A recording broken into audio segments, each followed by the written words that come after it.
One, flip the table. There we go. Rage. Ahoy everyone. Ahoy everyone and welcome aboard. I'll be your Captain Hillyan today, along with...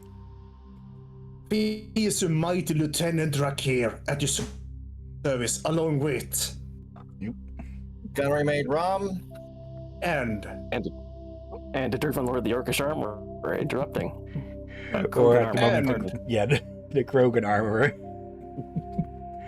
And welcome back to Mass Effect, the Legendary Edition. And, yeah. Originally we were planning to hold a catch-up stream of this, but then, well, it looked like Dervin wouldn't be available. Well, you can see he is available now.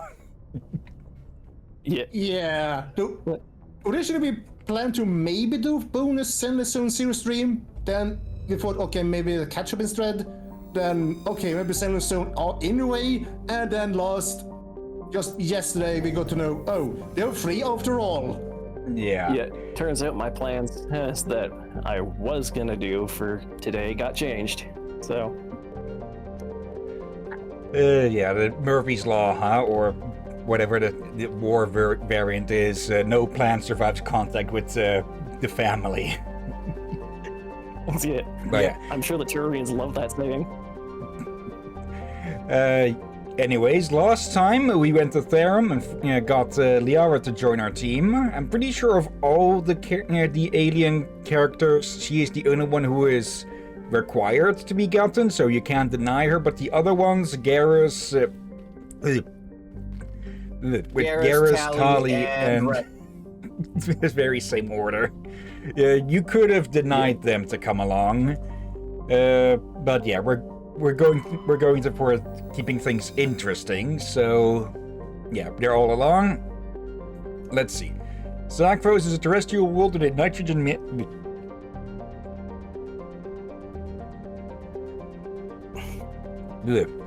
nitrogen methane atmosphere containing trace amounts of hydrocarbons. Its frigid surface is mainly composed of water ice and hydrocarbon slush. Most of the surface is not solid enough to support the full weight of a landed ship. If approach is necessary, use shuttles or keep the ship's Mass Effect envelope up. Okay, and it has an orbital period of 34 years. Day lasts almost twice as long. Very low atmospheric pressure, a very low temperature, and gravity is about half. I don't think I ever read that one before. That one is new information. Especially the part of don't land a ship there. There we go. Oh, medallion recovered. Scans of the asteroid field in the Gnosis system revealed some strange readings. Upon closer inspection, Navigator Presley discovered the remains of an abandoned Solarian fighter. The only thing of interest on board was a League of One medallion. Yeah, I think I remember the League of One. They're basically what the Spectres were based off of, sort of. Like Solarian Special Forces. Oh yeah. Let's see. Armeni is a terrestrial world with an unusually thin atmosphere of krypton and xenon. Its surface is composed of silica with deposits of carbonaceous materials. The initial flyby probe of Armeni detected multiple areas at the equator with an oddly regular surface protrusions. Upon the closer investigation revealed these as millions of elaborate crypts a few meters below the surface, left by a long-extinct spacefaring species called the Xiphon, or the Ziof? Yeah, Ziof, probably. Many human universities wish to perform archaeological excavations. Council law holds gravesite as sacrosanct, however, and the matter has been tied up in court for decades. Okay, a year lasts 150 Earth years. The day almost 58. Very low atmosphere pressure as well. And a very low temperature following that. Though almost standard, human standard gravity. Yeah. Okay. Very interesting stuff, that. Let's see. The gas giants. A small hydrogen helium gas giant, Arcanus, has been developed as a fully featured, if modest, stopover for ships hauling refined materials from Therum. In addition to a powerful magnetic field to dump drive charge, Arcanus has a largely automated infrastructure of helium-3 refining and deuterium mining on its many water ice moons. Okay, almost 5 centuries, and a day is 16 hours. So, and since we can't really land on gas giants, I'm pretty sure that keeping supposed day length isn't that important. Let's see. A lot of nitrogen found. Like, the day length is probably only important if you can find a moon near it. Yeah. Okay, and that's all 3 systems in the Artemis Tau cluster. I do believe with some systems we can discover another one, but I think that is only with... That it may only be with a singular one. Yeah. Okay. I keep nearly misreading that one mission off to the right as UNSC. Yeah, like That's Halo program. Halo. Yeah. Well, we may as well go take a look here then. The Hades Gamma cluster with the Antaeus system. Let's go rescue ourselves some Spartans. Yep. Okay. Well, before we head over to the clearly marked place, let's actually check the rest of the, place. A gecko? Sadly, no geckos to be found here, though. During the initial survey of the Antaeus system, only a single flyby probe was spared for the small scorched world of Agekko. It revealed a planet unusually rich in heavier elements given its size. Agekko is a standard terrestrial with a thin atmosphere of krypton and xenon. Its crust is mainly composed of magnesium with deposits of cobalt and other heavy metals. Due to extremely rough cratered terrain, starships are discouraged from landing. No, it's very close to the sun, so that of course takes very little time. It spins rather slow though. It has a low pressure and a very high temperature because of how close it is. And only a quarter gravity. Okay. Unfortunately, Atmos. it's not tidally locked. Let's see. Atmos is a standard hydrogen-helium gas giant with traces of methane in its atmosphere. If Trevin's terraforming is successful, it is expected that a helium-3 fuel refining facility for the system will be set up here. Okay. And before that, we're just going to steal a bunch of hydrogen. Yeah. Okay.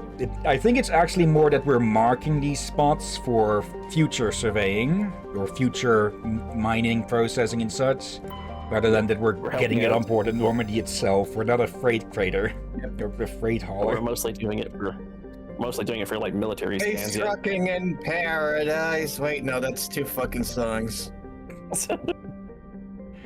Let's see. Ploba is the second and by far the larger of Antaeus' 2 gas giants. Active scans by survey ships have returned tantalizing indications of massive, solid structures deep within the atmosphere, too regular in pattern to be anything natural. Some believe Ploba is a Jupiter brain, a planet-sized supercomputer. Adherents of this theory have fruitlessly beamed signals toward the sunken megastructures, hoping to get the machine's attention. Others believe that an ancient spacefaring race disposed of their weapons of war by dumping them into the planet. The last attempts to reach and salvage Ploba's deep anomalies went tragically wrong and ended with a crew of 12 being trapped and crushed in the gas giant's lower atmosphere.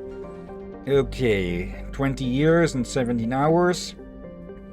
Okay, for something to be intact inside of a gas giant, it must mean it is extremely resistant to pressure. Yeah. Yeah, I do also suspect it might be a graveyard for if others have noticed it and try to grab it and suffer the same fate. Yeah. Yep. It's more Then like it a just shipwreck starts site, adding on probably. each other. In a way, you could say it would be similar to a black hole then, with people to see that there's stuff inside this thing, try to get it, add to the pile, and then new people come find it, and they try to grab it, and they also just add on the freaking pile. Oh shit! Yeah, we need to get a bunch of these. Space Bermuda Triangle. Let's see. No, the writings. Yeah. Let's see. But I meant You the recovered, planet. Yeah. you recovered a strange object orbiting Ploba. Chief Engineer Adams and Tali tried unsuccessfully to determine its origin. They did find one of Matriarch Dilinaga's writings stored within. Okay. The next planet over is the one with the missing survey, so let's go to Vimal instead. Yeah. Let's see. An enormous terrestrial world of mixed rock and ice with an atmosphere of methane and ethane. Its frozen surface is mainly composed of calcium with deposits of iron. Because of noxious surface gases, explorers are warned to use extreme caution. Okay, 37.5 years, 36 Earth hours. Okay, 1 atmosphere, but minus 61 Celsius, and almost standard human gravity. Yeah. It's good for colonization, but Uranium. Yeah, possible for colonization, but it would all have to be sealed off. yeah, it would have to be terraformed first, and as we learn, the terraforming process takes forever. I misread that planet's name. Also, hello there in chat, Mac. Hope you're doing well. Hello, Hello, Mac. Mac. And people wondering, I misread the planet's name to Houdini. You misread Hunidor to Houdini? Yeah, I question that myself, how the heck that happened. Let's see. Hunidor is a moderately sized ice world with an extremely thin atmosphere composed of krypton and xenon. That seems to be a standard. Its frozen surface is unusually smooth, suggesting widespread repaving by cryovolcanic processes, though no such activity is currently evident.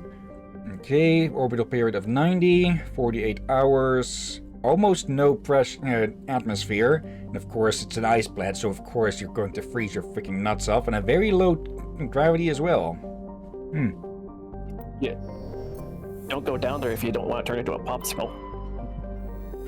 And Trebin.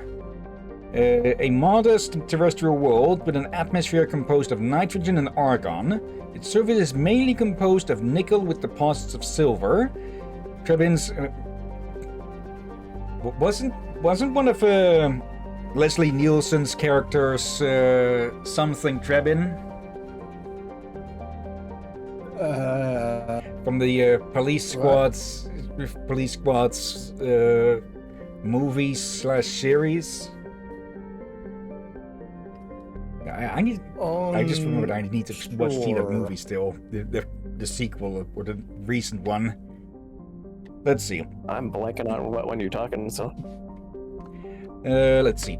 Trebin's environment is relatively mild, but the scarcity of water for similar enabling substances has prevented the development of any biosphere.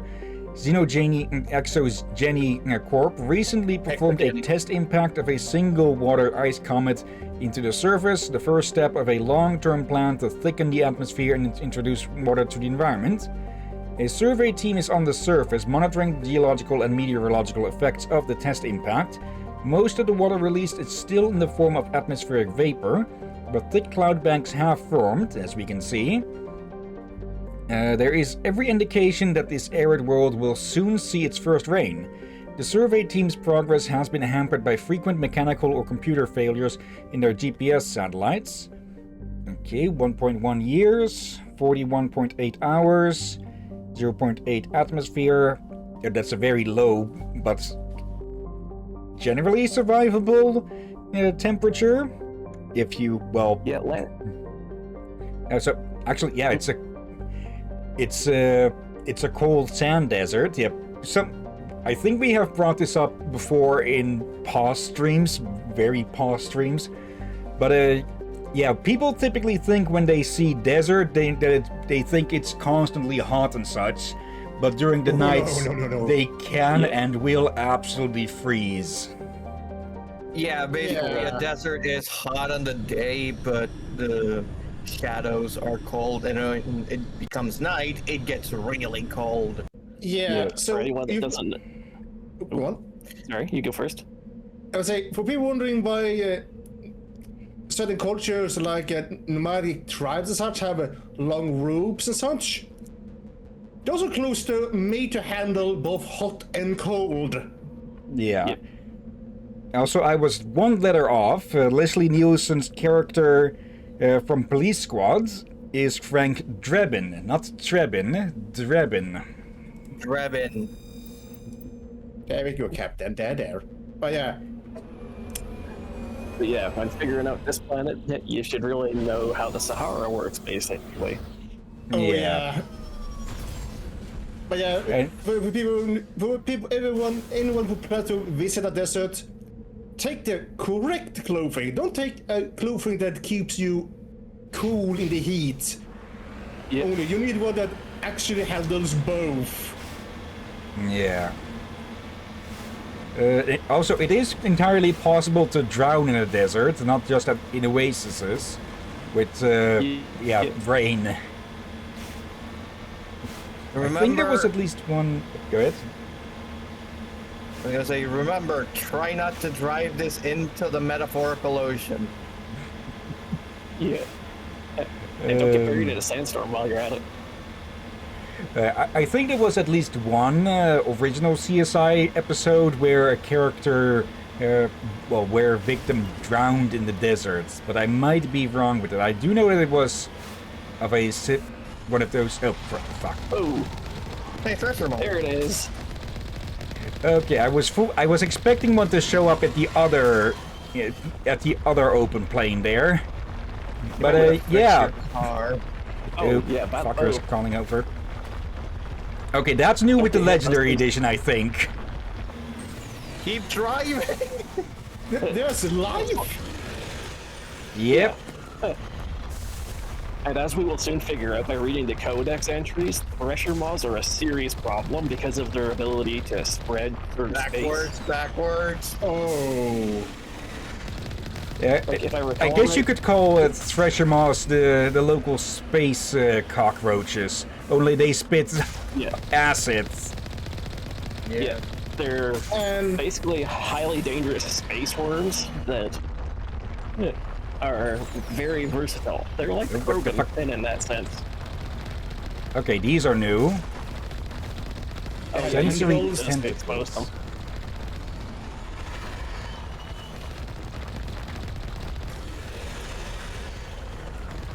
Okay, the slightly odd controls with this does make it a bit annoying to steer around, especially when the Run, thing seems run. to be trying to follow us.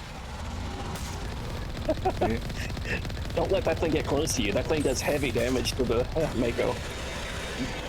Yep, overloaded the gun. Ooh, drive. Drive.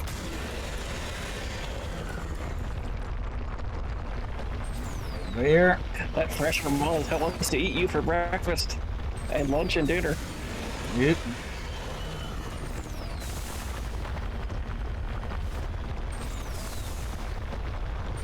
Come on. Yeah, this burrowing effect was not in the original game. Yeah. So you might want to keep driving. There we go. You did, you son of a. Yeah, you see why these giant space worms are a problem? Yeah. You might Okay, want to this- also. Wait, hang on. Is that a probe? Yeah, this is what we were heading for. It's ancient Yep. debris. Let's see, recover the artifacts. There we go. Another Turing that was not hard at insignia. all. There's no signs of any survivors. The pod is empty except for a small tattered flag marked with the Niminus colony insignia. Okay. So, fun fact: on the Mass Effect anime movie, there was Paragon Lost. They showed the inside of a Mako. Apparently, it can, in fact, hold up to at least 6 people. Yeah, I'm not actually surprised. It does Right. look big enough to... Especially if we get out, we can probably look at how small we are compared to the thing. yeah. there's an anime. And Yeah, there was an animated movie. It's canon, but also not really. Not a lot of people care for it, but apparently it is also canon. I'm guessing it wasn't also. I'm guessing it wasn't focused on this story of like Shepard though. No, it wasn't. It wasn't a different character that shows up in Mass Effect 3. I'll be right back. I got. Oh yeah. Okay, I think I might know who then. Let's see.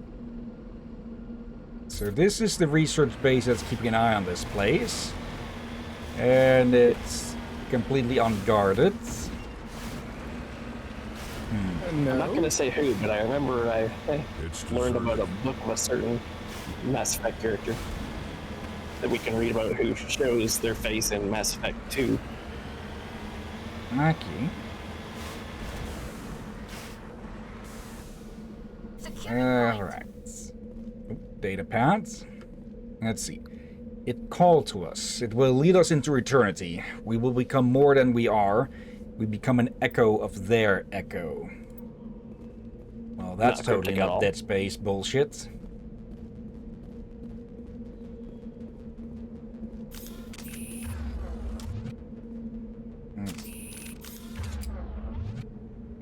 Holster. Okay, can't just go in here. I'm guessing you need some kind of. I'm guessing you need some kind of passcode thing to get in there, but I'm not sure. Could be.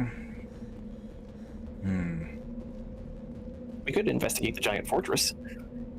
I wouldn't call it so much a fortress as well, it's supposed to be a research base. I guess this looked like it would be more equivalent to a fair-sized medieval fortress, but by Mass Effect terms, it's more of an outpost. Yeah. Okay, guess we have to look for an entrance then. Yeah. And while we explore the planet, definitely keep an eye out for more pressure moths. I get it. That's just a rock of some sort. Yeah. Okay. I'm guessing we'll find an entrance with the marker, or closer to it, perhaps. I'm guessing so too. And while I'm thinking of it, I now say, Drakir, how was your first Thresher Maw experience? Oh, you mean Gary? You named the Thresher Maw? Maybe. And of course, no spoilers is exactly, but I will say, yeah, there is a lot more Thresher Maw experiences to come. Yeah, in this and the next game. And the third one as well. No. Really? Yeah. In 3, one of my favorite Thresher Maw encounters will happen. Okay. Oh, bloody heck. I guess there will be more considering what you told earlier about them. The whole thing of how they propagate through space because their spores can survive on ships. Yeah. Let's actually see if we can find anything on that. Yeah, isn't that an orc from 40K? You might find them in the primary codex if you're looking for them. Let's see. Non-sentient species. Plants locate. There's no point for me. There's no new things here. After the guests secure a location. Oh. Let's see. Non-council, extinct. They're definitely not extinct. Okay, so it's clearly in 2 and 3 that there is a audio codex entry. Oh, that minimap says nothing good awaits us here. Nope. Jesus fuck. We've been walking around this whole time and we're surrounded. Oh, Jesus fuck. Okay, I'm guessing the guests have visited. Yeah. Okay. Yeah, this is definitely different from the original as well. Yeah, I don't remember this one. Oh, alright, I was what? Hello, Mac, and hello, Aurora. Hello, Aurora, I hope you're doing well. They're doing better than this survey group. Currently, they're all dead. Technically worse than death. But at least we're hoping that they can't sense anything anymore. Yeah. Captain, read the chat. That's Aurora, no credits. Okay. They accidentally many times joined during the ending or something. Yeah. Oh yeah. No, in other context, that could be translated to something else. Yeah, in this case, it could be translated as no money because credits are money in Mass Effect. Let's see. Overwrite this. Yep. Personal log, Alexa McTavish. I just can't sleep. Nothing has gone right since it was found. Clara went first, now Piotr has gone. Vanished without a word. Where the fuck did he go? Why didn't he say anything to me? I knew he wasn't himself, but I thought it was stress. Come to think of it, the others are beginning to act strange too. They whisper to themselves sometimes. At least, I think it's them? Who else could it be? Oh god. Yeah. I think we just, leave and then fire enough missiles until this thing is literally space dust. Something tells me the founding company of might not like that though, but yeah. There we go. Okay. And yeah, we need to get rid of all of them because the place is in lockdown. Yeah. Yep. Oh. Tali, shouldn't you be using what Hi, you're YouTube. actually good with? Yes. Why do you think you're not good with? Why do you think I put that mod that limits characters to what weapons they're actually suited for? Yeah, because sometimes they'll just be idiots like that. Yeah, but at least in this case they listen to you when you tell them what weapon to use, and they don't really deviate from it. Let's see, Piotr. You're gonna hate this, but I need the day shift to pull an all-nighter. Ryan found something, and whatever it is, he's playing it too close to the chest. He's been poring over my core samples and readings, and it looks like something finally caught his eye. He didn't say much, but there was a tone in his voice. I know the lads are bound to gripe, so let them know they'll get double pay as long as they keep their trap shut. We'll get that poker game in tomorrow, alright? Alexa. Upside, that means they'll get $30 an hour. Hooray. Downside is they might lose all that in one game. True. Or they, well, might just turn into techno zombies. That too. Risks abound. I know what you list. folks mean, but I just imagine zombies raving at the techno music. That would be a hell of a way to beat the husks. Let's see. No Find a better. technology that makes the husks dance to disco music. Actually, can you go back to that menu again? I'm gonna take a look at the Krogan. You mean Okay. Rex? I Yeah, want to look at it. yeah, but take a look, just a look at him. Okay, turn him to the side a bit. I can't turn him. All right. Not at I this screen. noticed something at the menu for. In a way, they kind of look like what we did to Derby. Kind of, but not quite. His face is a little more flat, as a lot of Gorgons. Yeah. Actually, any better armor? No, that's Turian armor. Okay. Yeah, as with any of these types of RPGs, stuff starts slow with the gear.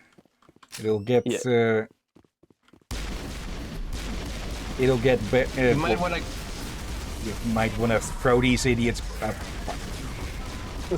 That, yeah, probably. But I was gonna say, remember, you can go to like the lockers in the hangar of the Normandy. Yeah, to deal with their stuff individually. Yeah. Also, where the fuck did you go, Tali? She's not far, I think. Yeah, I think. Yeah. I guess they can't figure out a corner that isn't 90 degrees. All patched up. Yeah, I'm just gonna say this now. No one ever said the Mass Effect 1 races were ever smart in this game. Yeah. No, not really. Like the movement AI is very dumb. In 2 and 3, they get vastly smarter, but that's different. Yeah. Okay. Not really sure if you could remake this game with the newer systems, though. Yeah, to do that, you would have to basically do a remaster variant through 3, I guess. Okay, she's gotten herself And stuck here, it seems. To probably do it from scratch. There was that they would have to console do it somewhere like, here. to do Mass Effect 1 with Mass Effect 3 gameplay, I think they would have to do, like, I think, Project Skywind for Skyrim. Yeah. Which was basically recreating Morrowind and Skyrim.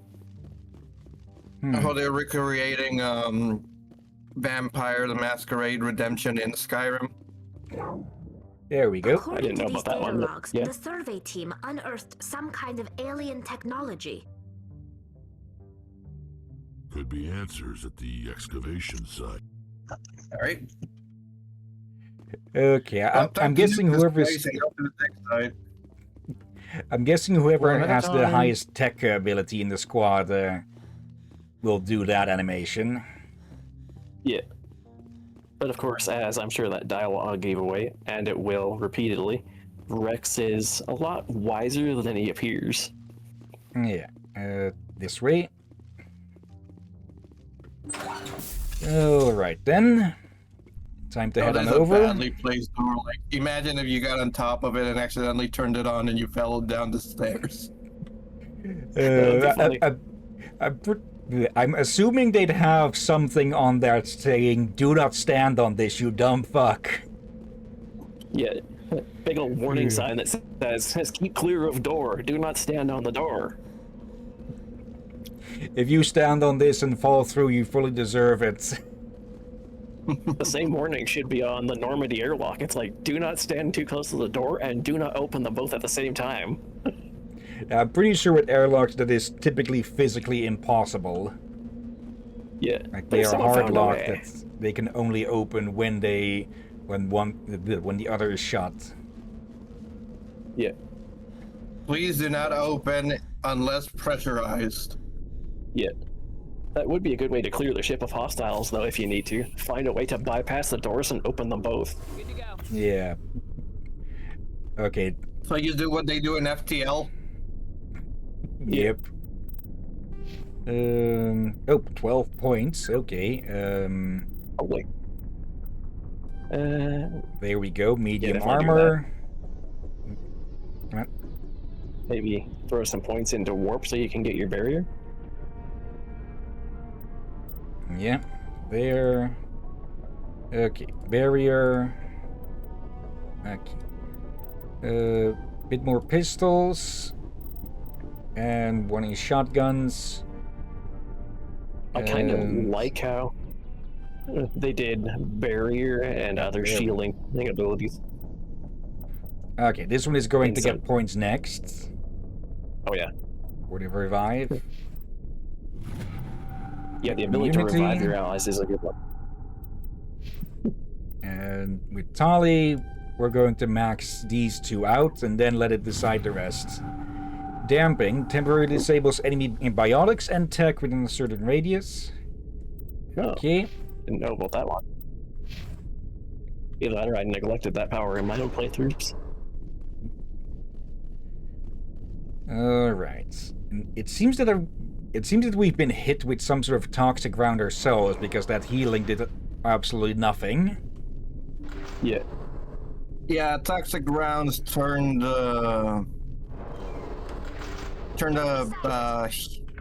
health bar red from red to green, and you need to basically. Yeah, you need to use a med kit. Yeah, you need to use a med kit to be able to fully heal it back. Fuck your whatever that is. You mean like that?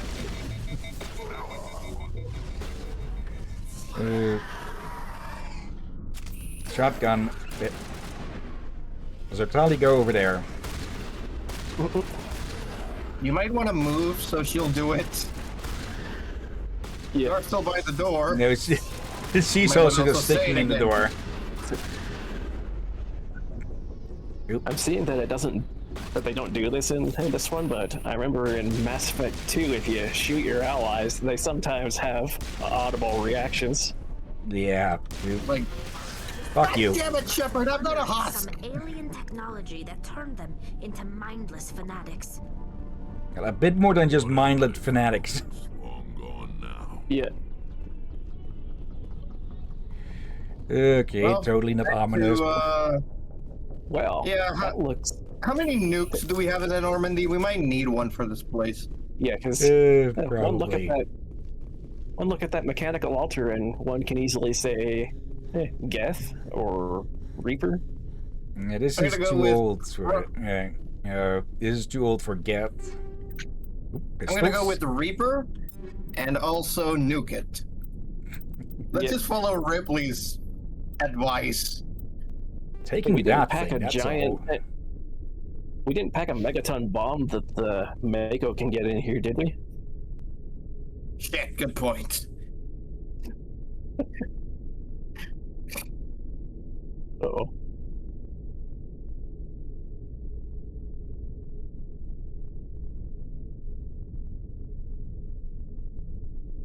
Okay, sorry about that. The typical of someone calling out for something that they could have just sent in a text. Oh yeah. Okay. There. Oh, level 4 shotgun now. Okay. Yay. Yeah, that's a straight up upgrade in everything. Yep. Wait, hold on. I'm guessing you're like me on that one, and Katana is a shotgun? Yep. that is one thing you will notice throughout all the They're games. named the after shotguns are- swords. Yeah, most of the And blades. shotguns are typically named for medieval weapons. Swords. You're getting that. You're getting that. I should probably get your old shotgun. Yep. I'm sad now. What? Why? Sci-fi katanas are cool. And they use... Boy, we're gonna be the boy. You are probably gonna lose that opinion by ME3. Trust me on that one. Yeah. What now? My Mass Effect 3. Let's just say that there's a new All weapon right. that'll get introduced there. And for the rest of that, shut up, you Okay. two. For a moment, there were 3 ROMs. ME3, not me 3. Okay, whatever. Let's go. Joker to Normandy. I would like to. Wait, hang on. No, wait. There's something in the truck. Did you just say Joker to Normandy? Yeah, that's that data pad. No, yeah, we might need that. I already taken a look at that. Okay. I was gonna The main say, attraction is Joker, done. I need a fire mission on this fucking place. Glass it. Yeah. Technically speaking, we Not very could do that, since, well, Spectre. Yeah. Not very often we see fire missions, but when we do see fire mission scenes from the Normandy, I like them. Okay. I think we got a codex page, an unvoiced one, on the Normandy's armaments. So we could probably take a look at that in a second. Oh yeah. Okay. But yeah, after your first time encountering a Thresher mod, you know to be suspicious of open plains like that. Yep. Where is on the other side of this? Up there it is. Oop. Transmitter tower. Quite a bit of debris around Shoot it. it. I would say shoot it, but it looks like one of ours. Heading to position. Let's see. This device is transmitting tight beam signals into geosynchronous orbit. This disrupts the survey team's GPS satellites, causing them to crash nearby. Okay, Oh, that's so bad. someone was actively sabotaging them. Also, we should probably Yeah. check the The remains. debris. bro. Yep. One thing's for sure, it's definitely not the Geth that's doing that. Because it's not a Geth antenna. You can't do it. And yeah, no interaction points on these things. Weird. Okay. Aw. Could be that one of the research teams set these things up or something to... Well, they were also using these things for communication, I'm guessing. Probably. Yeah. Maybe they re-rigged it so it would make people crash into here. So At they least the couldn't take away satellites. But yeah, you know how tech cults can be with wanting to keep their stuff to themselves. Yep. Oh, there's something hostile there.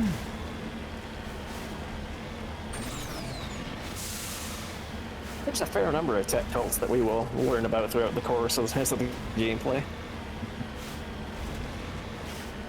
I mean, we've already learned of the Eclipse, and they're basically a tech cult.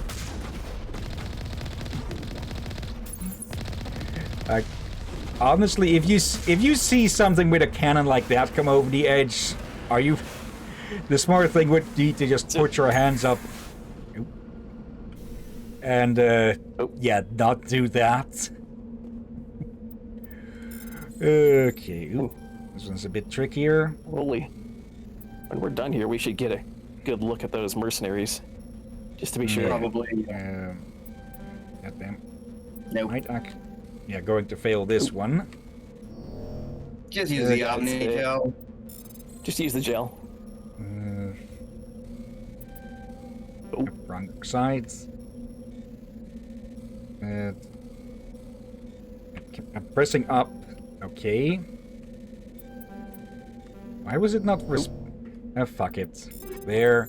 Medical interface, coating, and tungsten rounds. Okay. Yeah, for those when they start getting harder, personally, I just keep salvaging my old equipment and just start bypassing from the harder difficulties on. Yeah, it's a lot easier to just use the Omni gel. Actually, this makes more sense that these idiots put that thing up there to get the to salvage the satellites. Okay. Now let's see. Oh, I guess we haven't found everything we wanted.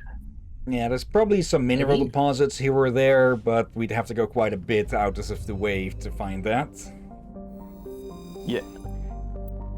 Okay.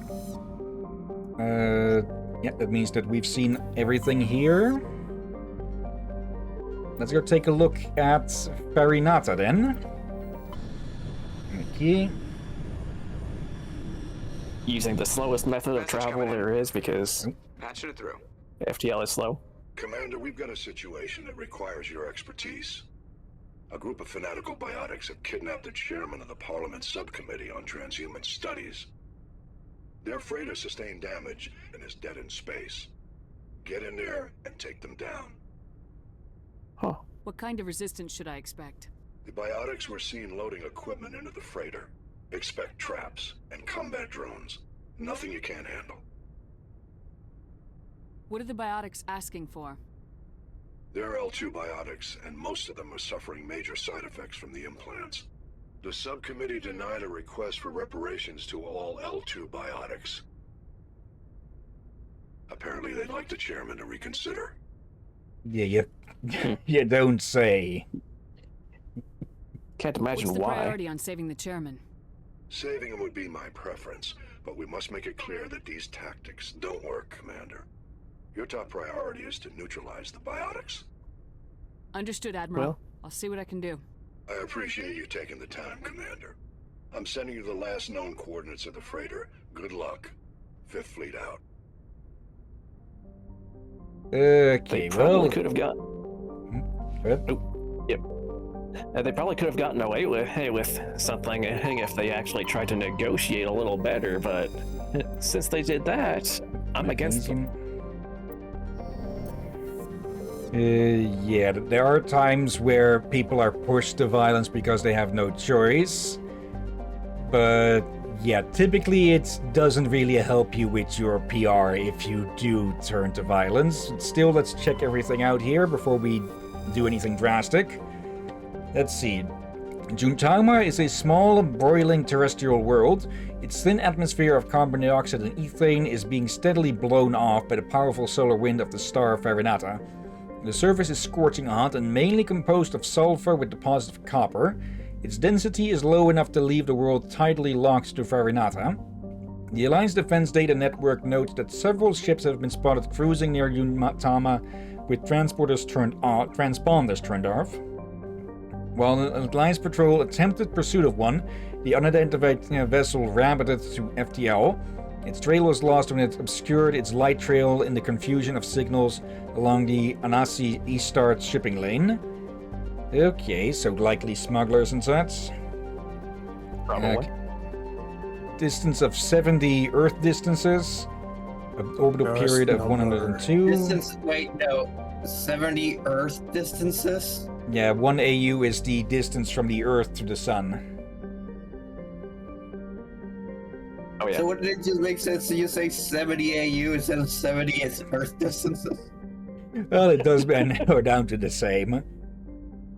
And one day on this thing would take 102 years. Well, it is tide locked, so tide locked is basically that it's stuck facing one way mostly. Yep. Almost no atmosphere and a. Okay, yeah, you can easily boil a few eggs there by just holding him into the atmosphere for like half a second. Yeah, you need your food cooked. Bring it to this planet. Oop. Protean data disk. Pop? Yeah. Scans of Dotama revealed a derelict freighter in mid-stage orbital decay. Yourself, its team boarded the vessel and determined it had been attacked by raiders. There was little value still on board, but the team did find a Protean data disk. Okay, so we found ourselves a Protean USB. Yep. Tunshaigan? Yay. Let's see. Hydrogen and helium gas giant with trace of chlorine and nitrogen in the atmosphere. There's an unusually small number of moons for a gas giant, a mere 7. This is no doubt due to the star Farina capturing the majority of the mass during the nebular collapse that created the system. Okay. Nothing special. Oh, almost missed this one. Nepnue. With a rare combination of features, Nepnue is a particular interest to the scientific community. Nepnue is a small terrestrial planet with a thin atmosphere of carbon dioxide and krypton. As with all the worlds of Farina, its surface is scorching hot. The crust mainly consists of silicates laced with iron. Okay. 302 years to go around, 30 hours in a day, 0.2 atmosphere, 850 Celsius, and only a quarter gravity about. Okay, but why is this of that specific interest then? I have no idea. But one thing's for sure, go there if you want to cook your turkey dinner. Yeah, thorium on a nearby moon. Okay. I forget if this mission here requires high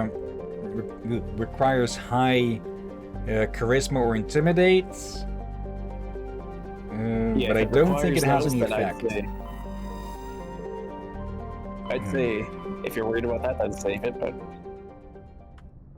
Let's save here, and we'll go do it.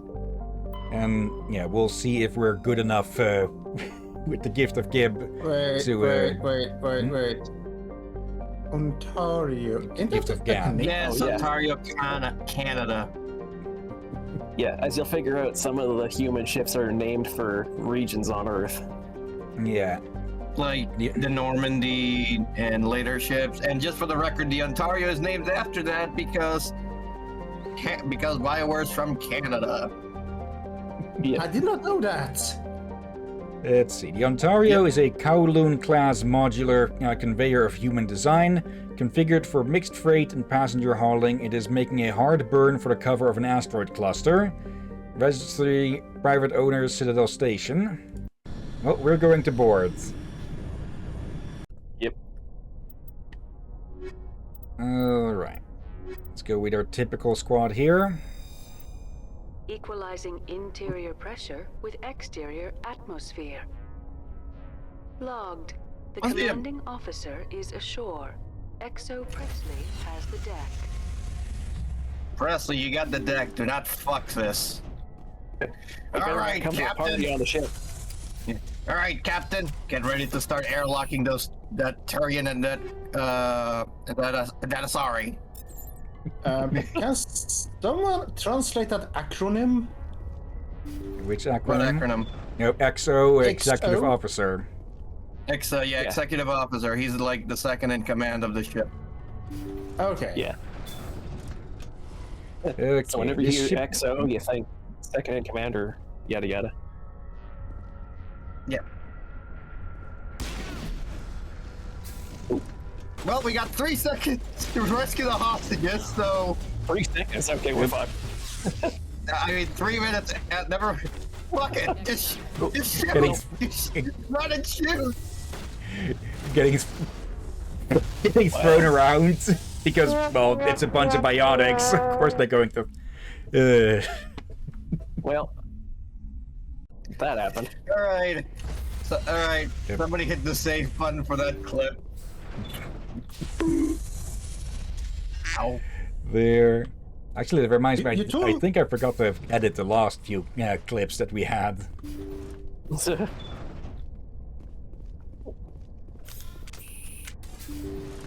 Position your crew accordingly. So you can flank everybody. Intruders! Kill the hostage! Oh shit. Okay. Yep. Yep. Yep. Yep. Miss. Ow. Okay, so I was right. These guys are terrorists. Well, they did kidnap someone and they just called for them to be executed. Yep. Okay, luckily they're also dumb. Yep. Maybe not as dumb as a Krogan running through the firing line. Then again, he can take the hits. Also, fuck you. Yeah. The problem with them being biotics, of course, is they can throw you around. Yeah. Okay. No further hostiles, it looks like. At least that we can see. Yep. Let us waste little time. I think I've See done how this it one is? before. You write letters and everyone ignores you. Force is the only thing people appreciate. So how about if I kill Chairman Burns and finish this charade? Please, I was trying to help you people. Let's not do anything we're all gonna regret. Why not? What have we got to lose? Since the chairman here decided that we didn't get reparations, we've got nothing left to live for. But I've changed my mind. Seeing you all, it's clear that you all deserve... You had your chance. Some L2s are nearly crippled from side effects of the implants, but you voted against reparations. Think about this. Burns is the one man who can help you. Yes, if you release me, I can take another look at the reparations request. What? We're supposed to trust you? Sure. Yes. You promise us freedom and say everything will be fine, but as soon as we surrender, you'll double-cross us. I'm not promising to let you go. All I'm saying is that Burns will take another look. Right, Burns? Absolutely. I had no idea that the L2 biotics were this desperate. If I'd known, the reparations will come. For whatever it's worth, I promise that.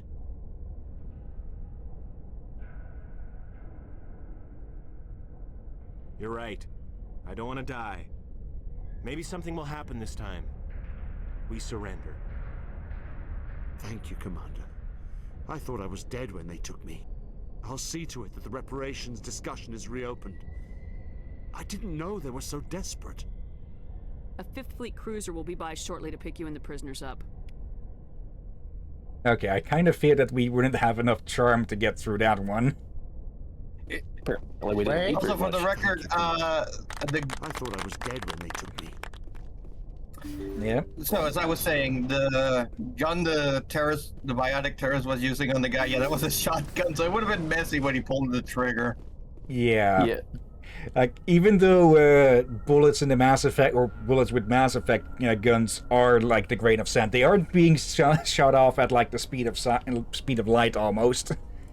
Wait, So, imagine being shot at by a miniaturized railgun. yeah, basically.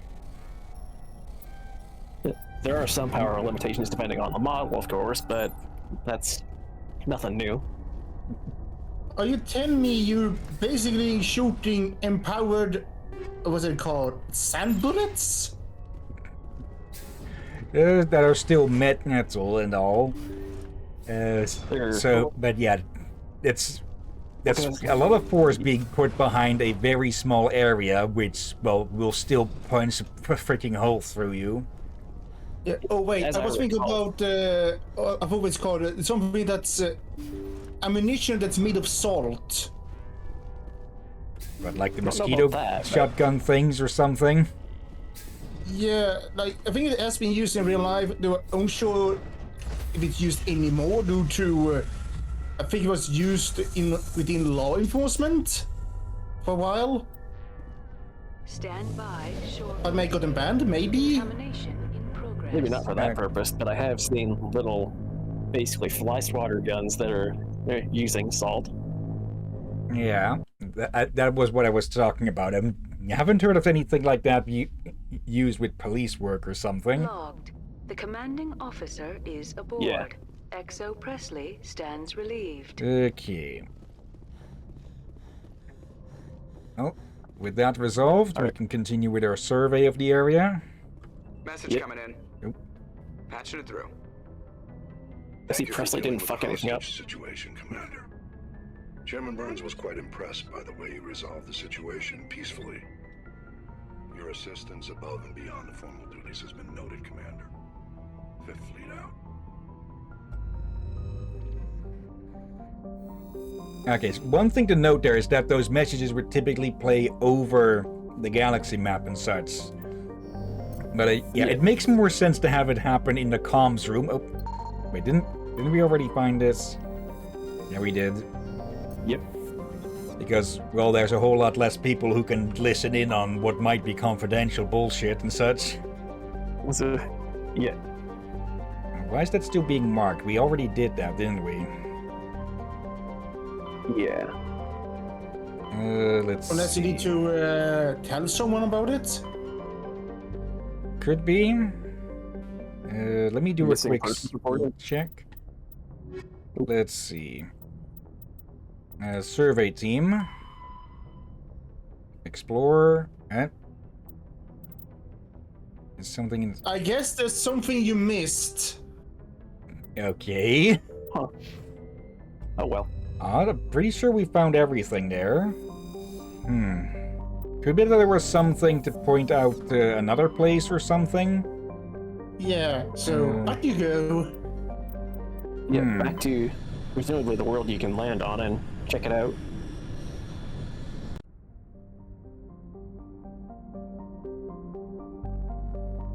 And maybe you can find another Terry.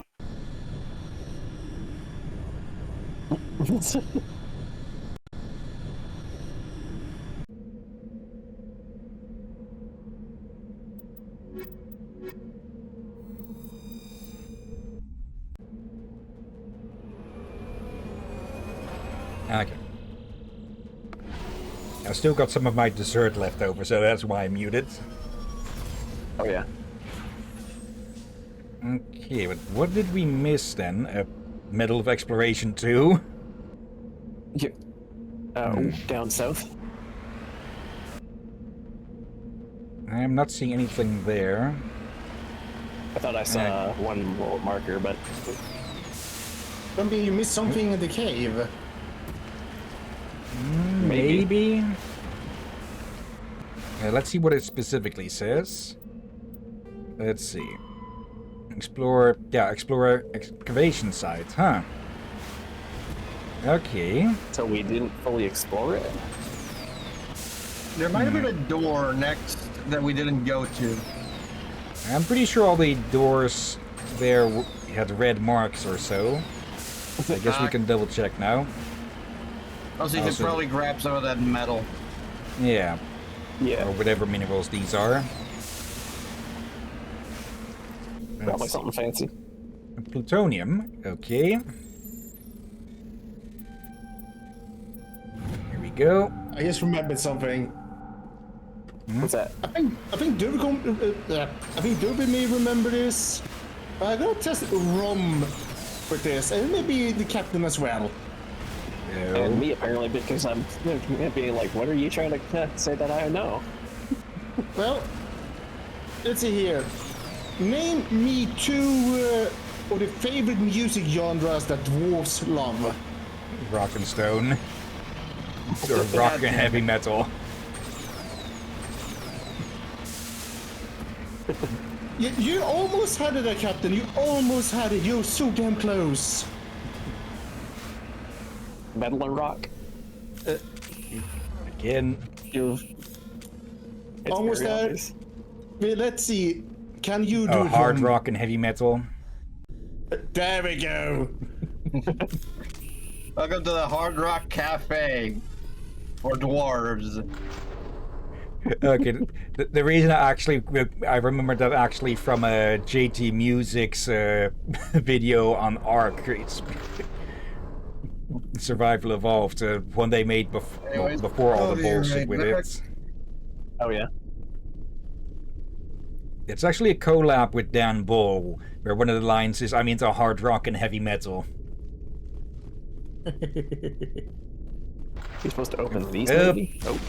Oh, Jesus. Okay. Yep, this one opened as well. Yep, it blew itself up.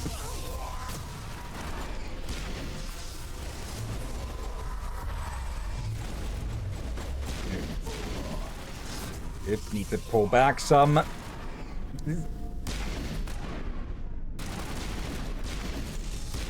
And as well, I gotta say, the husks are one reason why I could have said Mass Effect could have been the next horror game, too.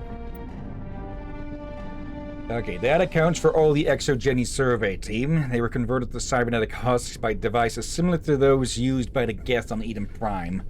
How they came to be buried on a frontier world so far from Geth territory is a mystery. Okay, let's go pick Caden up. There you are. And it's safe to say, blame it on the Reapers. Because, yeah. With no Geth technology to do it. Yeah, this is... The fact that it's over here when the Geth haven't been have been around for less than half a century says that it's not their tech. Yep. Okay. Let's check what's down the other path. Okay, I'd completely forgotten that you just get ambushed by the rest of the cyber zombies here. Another one. Yeah. Turian armor. Okay. And just think, that you as Commander Shepard have seen shit that for a while it's like, nobody will believe you despite what you say. Yeah, and also because apparently body cams aren't a thing. Yeah. You can be like, I've seen some shit on this planet, and the politicians will be like, no, you're seeing shit. That's not that. Okay. But yes, so much stuff in these types of sci-fi games could be solved by just having freaking body cams on outfits and such, but I'm guessing having every single soldier have a body cam like that would, well, not be would not be financially feasible, or rather more with the data storage and such, and having to go through all that. Yeah, then also have the issue of things that may mess with them. Yeah. Like, I guess one way to say it would be that since Mass Effect societies are near future, but not incredibly far in the future, that's the problem. There's also the fact that just biotics and the electronic burst get thrown around a bunch, so any cameras would probably get broken real easy. Yeah. Yeah, and then we Gemini have Sigma. Like different energy sources that could interfere with them and all that. Both natural and made. Yeah. Also, I only just recently got one of the jokes with the the Amazing Digital Circus with the assuming joke, making an ass out of you and Ming. He's using the wrong version of the word. Assuming, not assume. Okay. Anti-Rupfus. Helium gas giant, hydrogen helium gas giant that is formed in the outer regions of Ming's system and is in the process of migrating inward. In a few million years, the planet's atmosphere will begin to boil away into space. There's a sizable temperature difference between the side of Anti-Rupfus facing the energetic blue giant primary and the side facing the cold of deep space. This variance powers massive cyclonic wind systems. The intense heat it absorbs from the sun, in addition to its own internal heat engine, causes the planet's dark side to radiate faintly in the infrared. Okay. Oh. The lines shown around the planets and such, or around the systems that are, for parts, just abstract, because, well, this thing has an orbit of 3 centuries. So these are even further away. Like, I remember there's a lot of planets that have some pretty crazy orbital period times. That one's just a millennium. 2 millenniums. Yeah. Oh, imagine trying to celebrate birthday if you're born on that place. No, you're gonna need one heck of a calendar. Yeah. Even Asari would only have a birthday in every 3 generations or so. Yeah. Yeah. You have to modify the calendar. Asari and Krogan, really, because they're the 2 longest lived species in the game. Yeah. Let's see. Parag is a large rock planet with an atmosphere composed of nitrogen and argon. Despite lying over 600 AU from Ming, its surface is scorching hot and is mainly composed of alumina with deposits of silver. Due to the radiation and heat, landing on Parag's sunward side with anything less than warship-grade shielding is likely to be will likely be fatal. Parag rotates at a retrograde to the rest of the Ming system, indicating it is likely a captured body. Now, what that actually means is that it likely was flung out from another system, maybe by a star going nova, and not getting obliterated, so it must have been at quite a distance, only to end up captured by the gravity of this star. Which might explain its orbital period. Yeah. Let's survey some titanium. Okay. And Altonorch, which sounds like a name from one of the Spyro games or something. A little bit. It's Altonorch. Altonorch is a small but typical hydrogen-helium gas giant with no outstanding features. Its combination of strong magnetic field and relatively shallow gravity well make it a popular stopover world for discharging FTL drive cores. Okay. And nothing on how distant this thing is. Wait, look at the orbital. Let's see. 4,005 and 7 years. It's getting worse. That thing will be. I think only have a few rotations and every few Reaper invasions. Yeah. Let's see. Scanning Altonorch revealed something of interest in the debris field. Joker brought the Normandy in close, and a small team was able to retrieve some valuable detritus, including a Legion of One medallion. Alright. Well, let's check out. One thing that I wanted to say, imagine your birthday comes at the exact moment the Reapers show up on that planet. Yeah. Let's see. The word thing is a Kowloon class. It appears to be in a shutdown state. The main thrusters are cold and it is adrift off the orbit of Anthropomorphus. Registry, the Morrison Company, Shanxi. Okay, this must be the missing person. Or no, wasn't that one specifically elsewhere? Or yeah. Looking at the picture, though, I'd say it's Liara just powered down. Oh, I was gonna say Liara. Yep. Okay. Equalizing interior pressure with exterior atmosphere. Logged. Yeah, it couldn't hurt The to give her some commanding officer is points. ashore. Exo Presley has the Now, deck. all characters get the same amount of experience, even if they aren't inactive. That's one thing I like about it for sure, yeah. There's experience for everybody, regardless of participation. Let's see. Yeah. Liara uses human armor. Let's give her that. We haven't found any Omni tools so far. Speaking of, you could probably make more use out of that. Nothing better at the moment. But of course, as the captain, you have first say on all the gear. Here we go. Alright. Yeah, games that have light, heavy Oak Krogan armor. Games that have experience share between characters. That is just a really good quality of life thing. Though with some games it would probably be considered making it too easy. Most of the systems seem to be disabled. Only basic life support appears to be functioning. Well, only one way through. Yep. Oh, good, a maze. Better have that gun ready. You never know what's around the next corner. The whole place could be wired. Okay. Also, you're poisoned. Yeah, again. Might I suggest having the gun ready so you can just shoot explosive barrels so they don't go off on you? Yeah. Okay, at least this isn't the type of poison to be draining your health. Yeah. Okay. It's less poison and more making you radiation sick.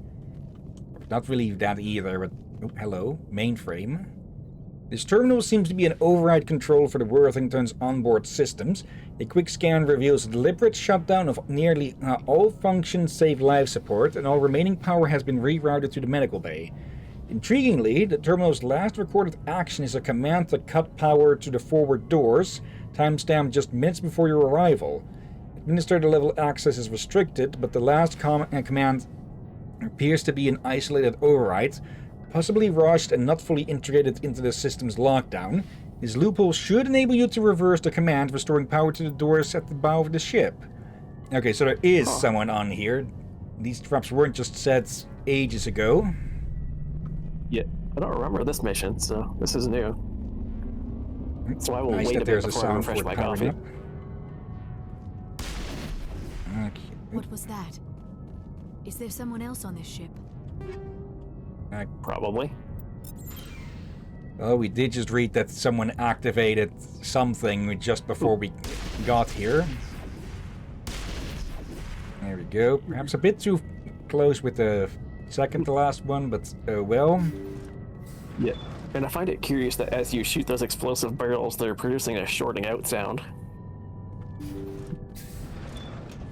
Let's see. Oop, someone a comatose person.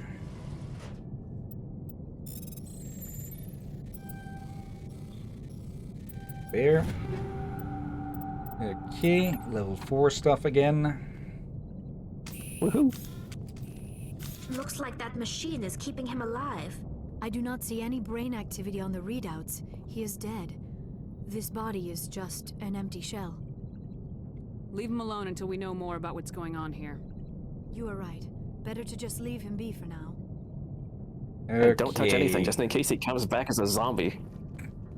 Imagine if we pushed the wrong button. Imagine if we pushed the wrong button and he goes up like, no. If he goes up and goes, must crush capitalism. Oh, come on. Was that Simpsons? Yeah, I think that was Simpsons, not Futurama. Yeah, it was Simpsons. Oh, yeah. Yeah, it was Simpsons. I should maybe give the first season of that a look at some point, because The Simpsons at this point is just ingrained like a fucking tick, and is, well, likely to get ended anytime soon, but at least the first few seasons were supposed to be actual quality content. Yeah. I just gave up on The Simpsons forever ago because I found it just unbearable. Yeah, I would recommend Futurama and Disenchantment. Yeah, at this, not to say that it's absolutely terrible, but, well, not up to the standard of its first seasons, probably. But at this point, it is mostly just going on through momentum still, with new people finding it and watching it, and not knowing about the quality drops compared to earlier stuff. Yeah. But yeah, even still, I hear that they do have their good moments every now and so often. The movie was pretty good, I believe. They're working on a sequel, I think. Wait, what? Oh, yeah. Let's see. The Morrison Company, Shaanxi's, whatever. It's noted I have issues with Eastern Asian names. Okay. Premier budget passenger liner, terminal locked. Please input ID for Dr. Smith. Can't find your keycard? For your convenience, this terminal is equipped with a keycard tracking system.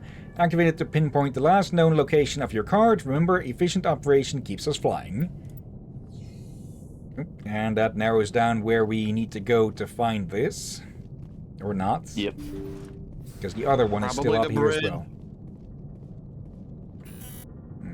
True ID required. True ID required. Of course. Captain's ID. Captain's ID. Okay, all right, whose arm do we have? So whose arm do we have to cut off? Oops. You know, I don't think this guy will give a shit if we cut off his arm. Yeah, we should turn that off. Probably a good idea. Let's see. Is that supposed to give a ping somewhere or something? I don't know. Or maybe... Oh my, forgot.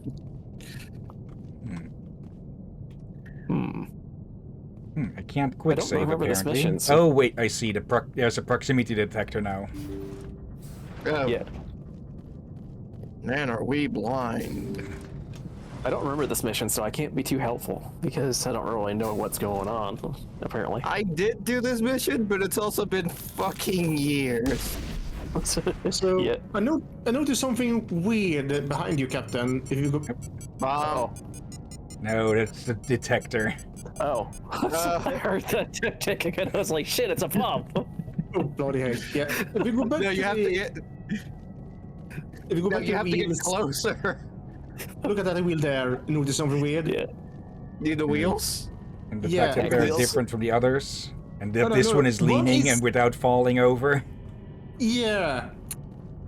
Oh, maybe there's a slight air deflation in it and it's causing it to lean. Could be. Or maybe fist. I'm pretty sure it should fall over there, considering how heavy it looks. Yeah. And I'm not going to be able to stop chuckling about this now that ticking has reminded me of thinking it was a bomb, so... Yeah, I think it fooled us all. Let's see. As the storage locker swings open, you discover a jumbled collection of personal belongings. Among these items, you find Dr. Smith's key card. Scattered around are various other items, including a small framed photograph of a man and a woman. You recognize the man as the comatose patient in the medical bay. Notably, nestled among the items is an L2 implant maintenance kit. Was one of the crew members biotic? Okay, they added stuff. They added this bit in and such to flesh out the mission some, it seems. Yeah. Could have been cut content. Could be. Could be, but I kind of doubt it, but who knows? Okay, I guess we need to write it a bit. Yeah. Let's see. Welcome, Dr. Smith. Oh. Reminder, your scheduled appointment with Julia Meeking is 421 days overdue. Medical alert, an emergency in the crew quarters, dated 422 days ago. Emergency door override is available. View personal logs. Okay, so 1 day before... I'm guessing they were on their way to meet someone or to see a doctor, but the day before, well, things went to shit. Yeah. And I guess it's a good... His brain was deprived of oxygen for too long. There's nothing any of us can do for him now except let him die with dignity. Is what he would want. I'm more worried about Julia now. She's showing signs of severe depression. I gave her some meds that should help, but I better warn the captain. Okay, so as I was gonna say, I guess it's a good thing that the crew, the ship VI, doesn't recognize that we're not that person. Yeah, it's probably the most basic rudimentary VI. Yeah. Maybe not even a People's VI. not And noticing. Oh, goddess. Why is this guy bleeding green? I'm pretty Because he's sure an that's alien. just. No, I'm pretty sure that's just very, very dried blood. And this place was basically exposed to near vacuum, with the life support being, well, at a minimum. Which explains why some of these guys are basically mummified.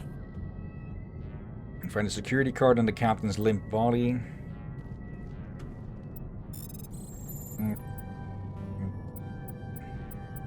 There. Katana, equalizer. Let's see. Jacob's gone. They say his brain isn't functioning Oh, anymore. there's actually They video. want to shut off his machines.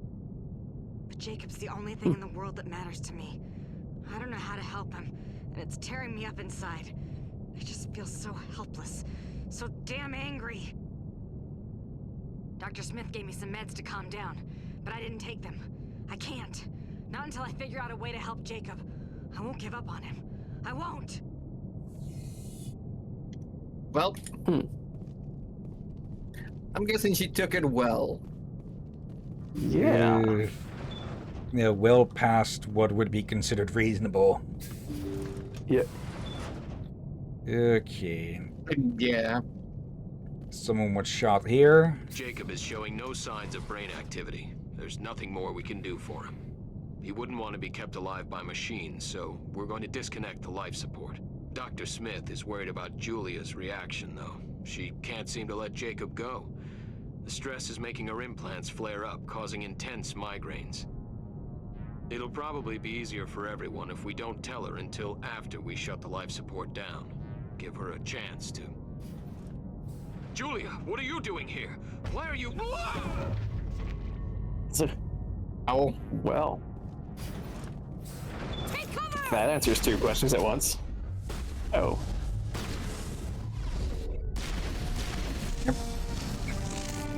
As Julia falls, the last piece of this tragic puzzle falls into place. Her desperate actions, driven by grief and side effects from her L2 implants, led to a grim ending for the Worthington's crew.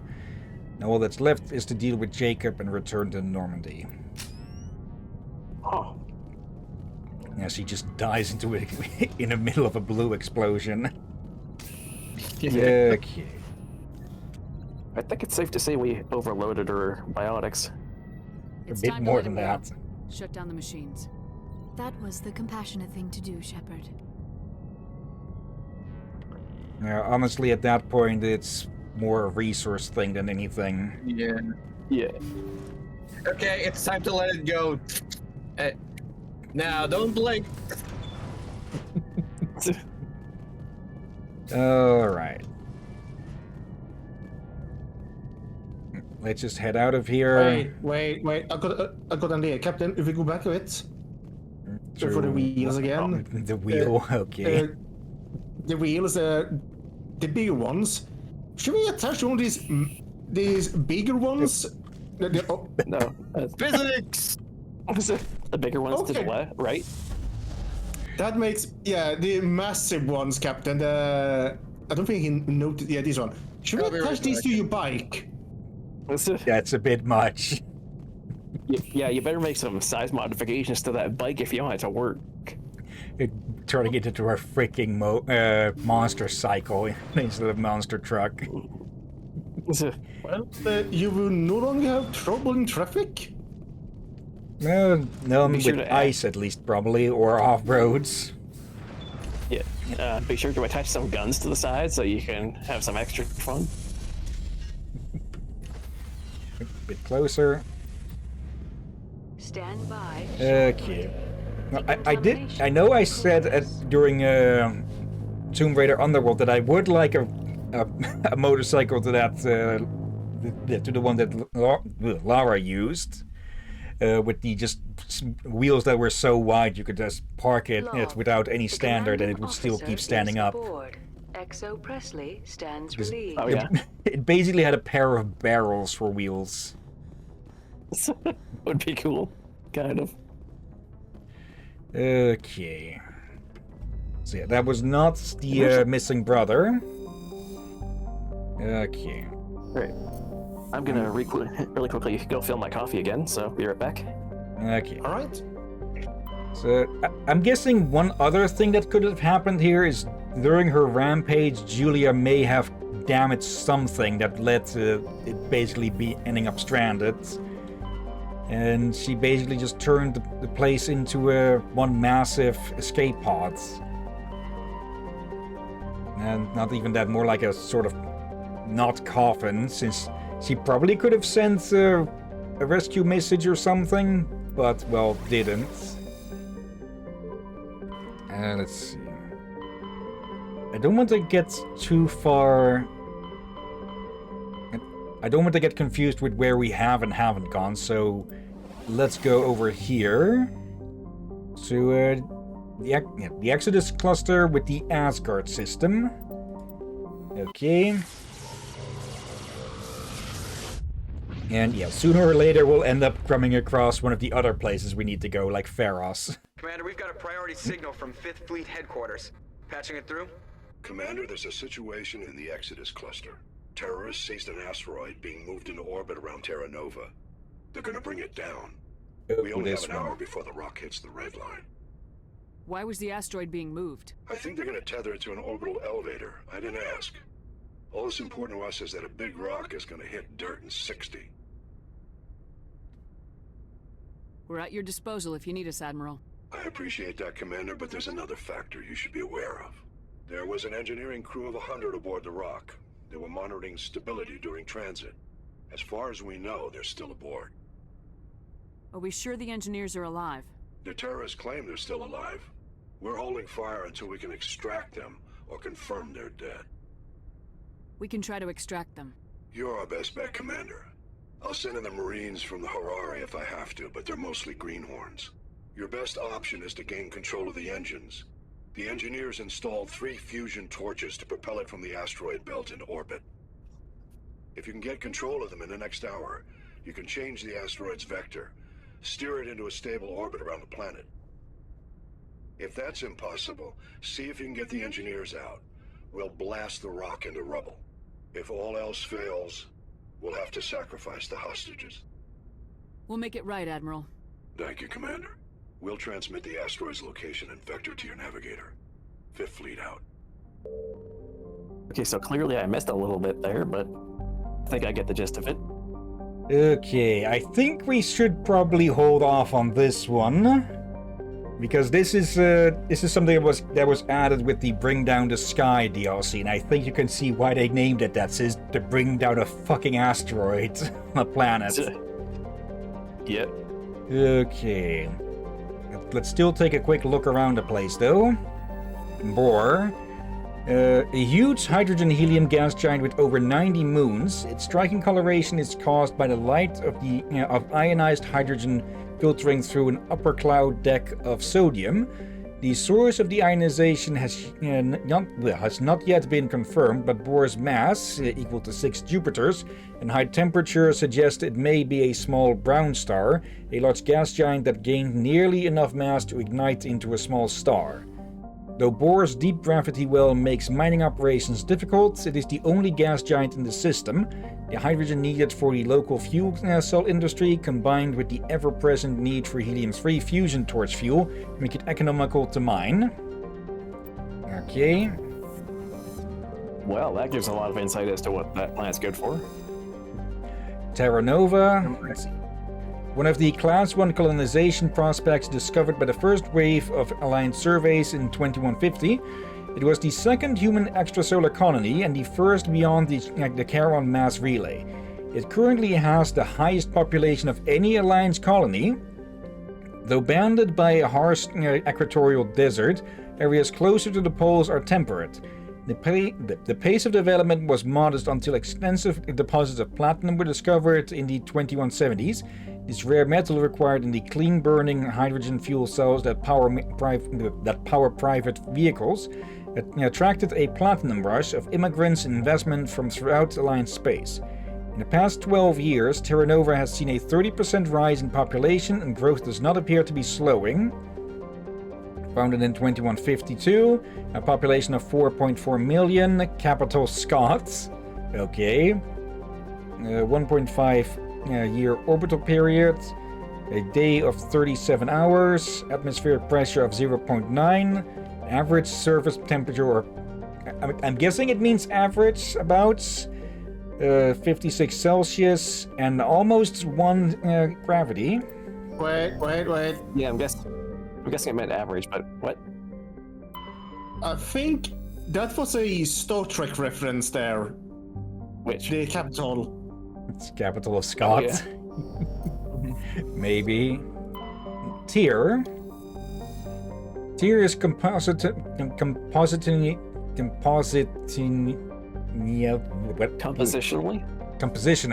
quite similar to Earth, thank you. However, it lies over 4 AU from Asgard and possesses an atmosphere primarily composed of nitrogen and ethane. While a potential target for terraforming, the presence of the shirt sleeves habitable Terra Nova in the same system relegated Tyr to a support role. Nearly 100 corporations, human and alien, have constructed extensive teleoperated mining, refining, and manufacturing facilities across the face of Tyr. Combined with the platinum lodes of Terra Nova, the resources they produce are driving development of the local hydrogen fuel cell industries. The Asgard system now supplies nearly 4% of the galactic market. Okay, founded 4 years after Terra Nova. Called the Dular. Okay. Orbital period. That goes around real fast then. If it. Yeah. Or That's a compared long to orbital period, actually, but. Let's see. 46 hours in a day, 0.8 pressure, freezing temperatures, and almost the same. The same gravity as Terra Nova. By the way, I have noticed that these planets are named after Norse gods. Yeah. Well, you can see the system name. Yeah, I did notice one name I think not many know about. The first one you looked at, Bor.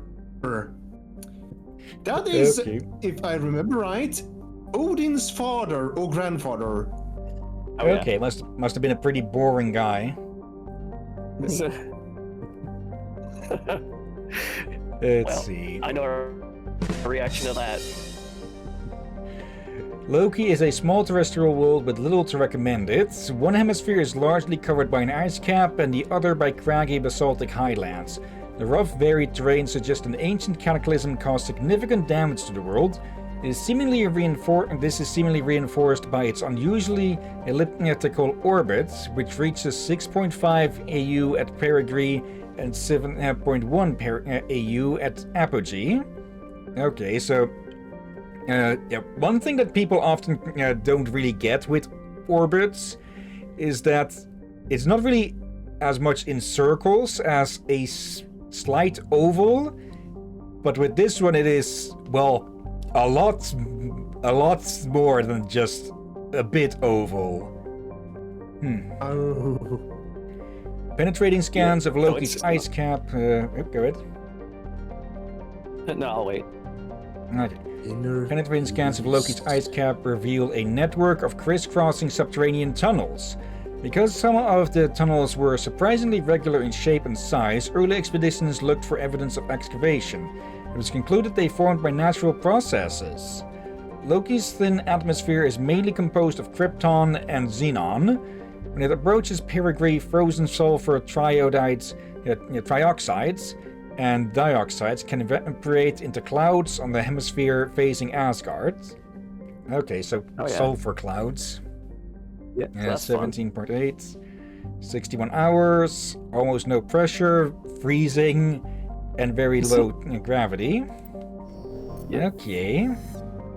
Yeah, if I understood the whole degree or what it was, this thing, then it's kind of like Pluto, where it's kind of in and out a lot more. But yeah, a lot more than that. A whole Earth to the sun distance difference.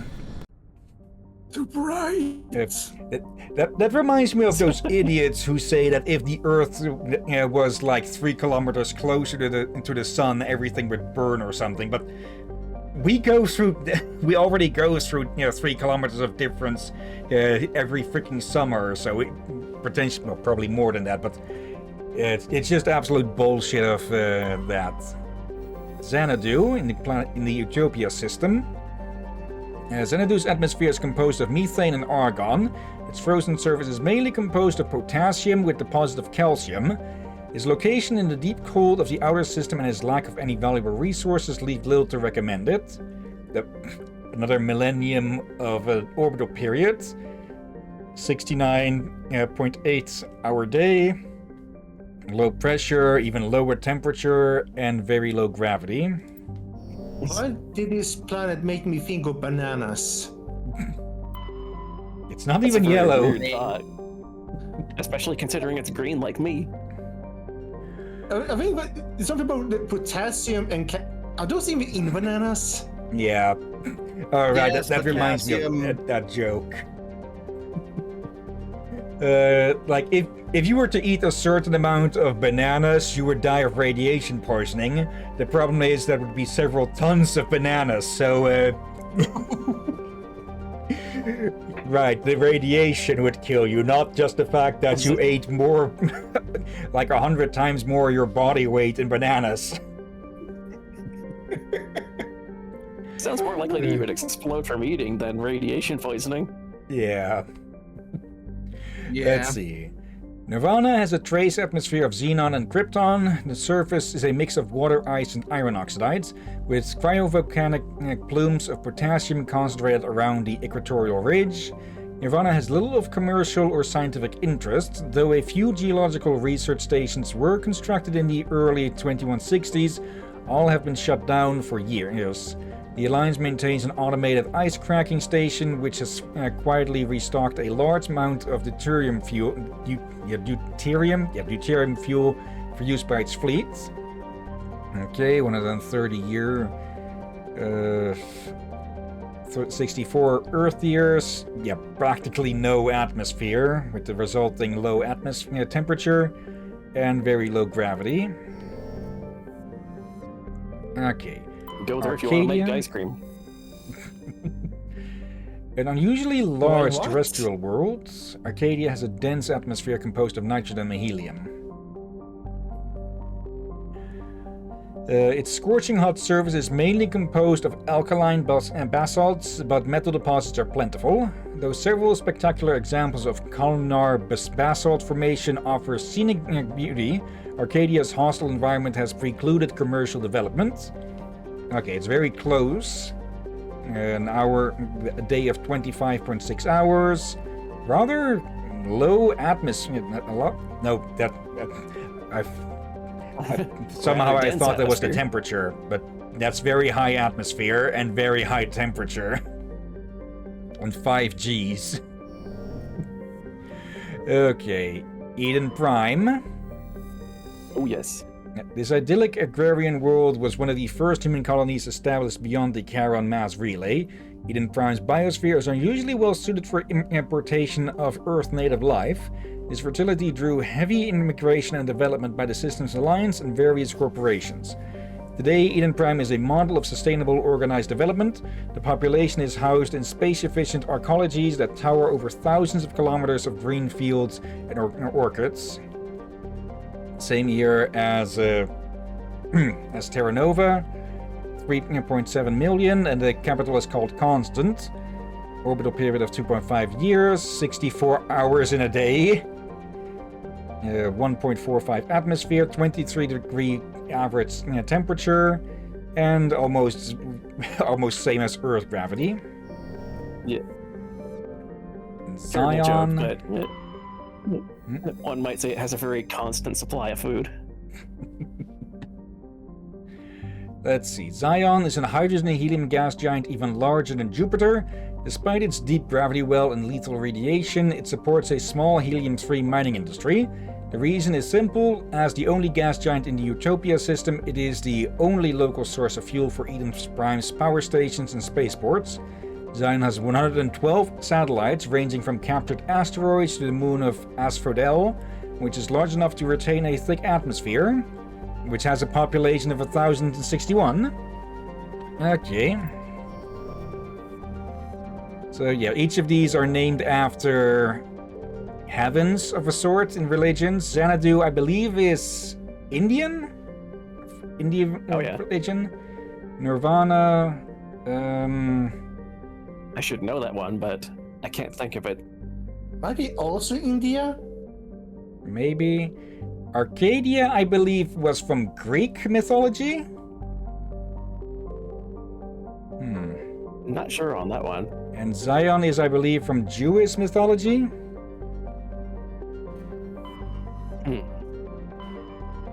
Like, I know that Boney M in some of their music had made reference to Zion or something. Anyway, the Horsehead Nebula. Okay, there's Novaria, so let's actually check the other place out. Strenus. Okay.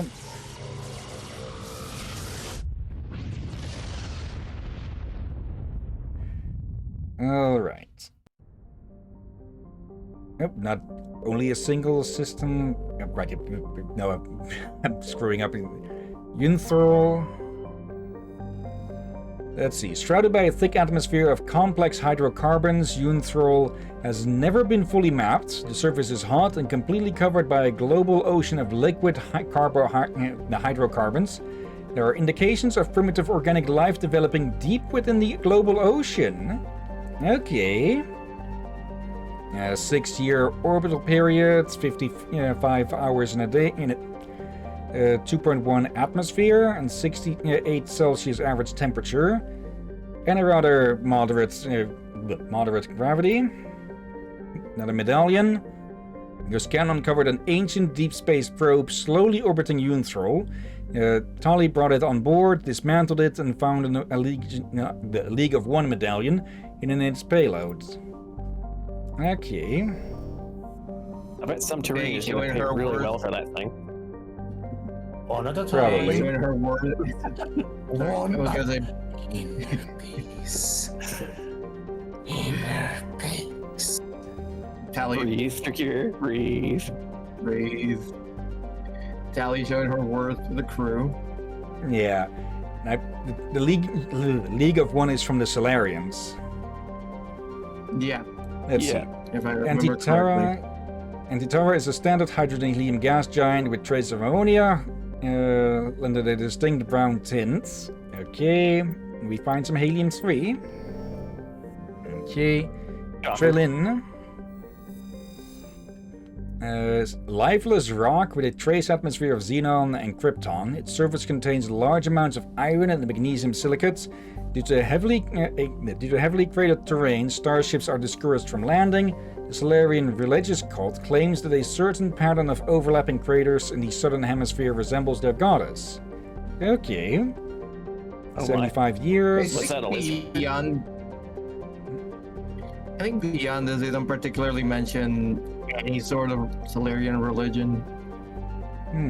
Yeah, this is the first time I've heard of any sort of Solarian religion thing in the game, so... Yep, we do get a decent mention of Asari religion, and I believe there are some mentions of Turian spiritualism, but no real full-on God's religion. Yeah, zero atmosphere. Okay, so it's basically a giant moon. Sarwin. Oh. Level 1 cold hazard. Zawin has a thin atmosphere of carbon dioxide and ethane. The surface is frozen and mainly composed of cobalt with deposits of copper. Planetside conditions are hazardous with constant ice storms racking the surface. 37 years, 21 hours, 0.78 Earth atmosphere, minus 131 Celsius, and 0.8 gravity. Okay. Typically when it shows this, we can land there, but not this case? Not yet, anyways. Thessalgon. Standard hydrogen helium gas giant, tinted blue by trace qualities of methane. Yeah, very clearly the writers started to run out of Start to run out of time and patience with these planets, huh? Yep. Let's see. All compartments are exposed to space and the fusion plant is leaking. The damage is consistent with ship-mounted mass accelerator fire. Private owner, Captain Willem. Let's see. A faint trail of radioactive particles. Maybe. Possibly exhaust from a sublight nuclear engine and drive. Leads towards the nearby planet of Zawin. Okay, so... yeah, nobody's alive on that thing. Yeah. Everybody's dead in the candy. Okay, I forget. I believe some armors give certain levels of resistance. Yeah, mostly you'll be relying on staying within the... Yeah, within, like, the Mako, I think. Yeah. Okay. Our typical, well, ground team, or exploration team at least. Yeah, I'm pretty sure we'll bring Talia along for basically everything until we level up someone else's electronics to a similar level. Yeah. Oh, there we go. Welcome to Canada. Excuse me. It's not that snowy here. You sure? Well, I look out my window in the morning, and it's definitely not that snowy today. Oh, we did have blizzards, like, or blizzard or snowstorm levels of weather here for 2 days. Well, I guess that makes up for it. Actually, I learned something today for watching a mystery video. And apparently, there used to be black pandas as far from the tip of Argentina all the way up to Canada. Okay. I'm guessing because we saw them in The Witcher. That was... You know Canada, you know that universe is based on Europe, not Canada? Yeah, which makes it all the more odd that there's panthers. Yeah, but yeah, there were black pandas in Canada and North America. They are extinct now due to colonists deforesting a lot of places and conflict with the damn beast. For they were not afraid of humans. Yeah. I can't say I'm overly surprised, but never seen one around here, so. Let's see. Well, they've been extinct for a while, so. Yeah. So the only way you're seeing one around here is in a zoo. Yeah, unless they escape. This fragment appears to be from an old model freighter. Part of it is marked with the Chatty Outpost insignia. Okay, that's something for the Turians. They must be a very chatty bunch. Okay, let's go around this somewhat clockwise. Okay. People are wondering what kind of mystery video it was. Basically, some creature had attacked a lot of dogs and such in a place, and they described it looked like a mix between a cat and a bear, and people theorized that it might be a panther. Yeah, well, now if you hear about something like that, it's probably a cougar, because I think those are one of the few things you'll still see around here. Not very often, but you will. Yeah. I forgot what you're supposed to do if you meet an angry cougar. And there's a joke I could make there. I knew, that's why I said it, but very specifically you said it. I talked about the animal, I knew you would go there. Okay, I think I got one of them with a direct hit there. Tag shot in the face. Well, he's done.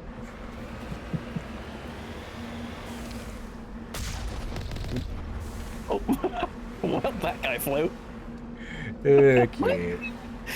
You shoot him next thing I know, I see a ball of fire flying through the air. I'm gonna keep the soundboard ready. Something. Yeah, you should really do that. You should really keep that ready just because, as well, the captain is a bionic, so he can throw people. Okay, there's a shuttle over there. Yep. Yes, Rex. Is there Rex, something you want? He's giving us the eye.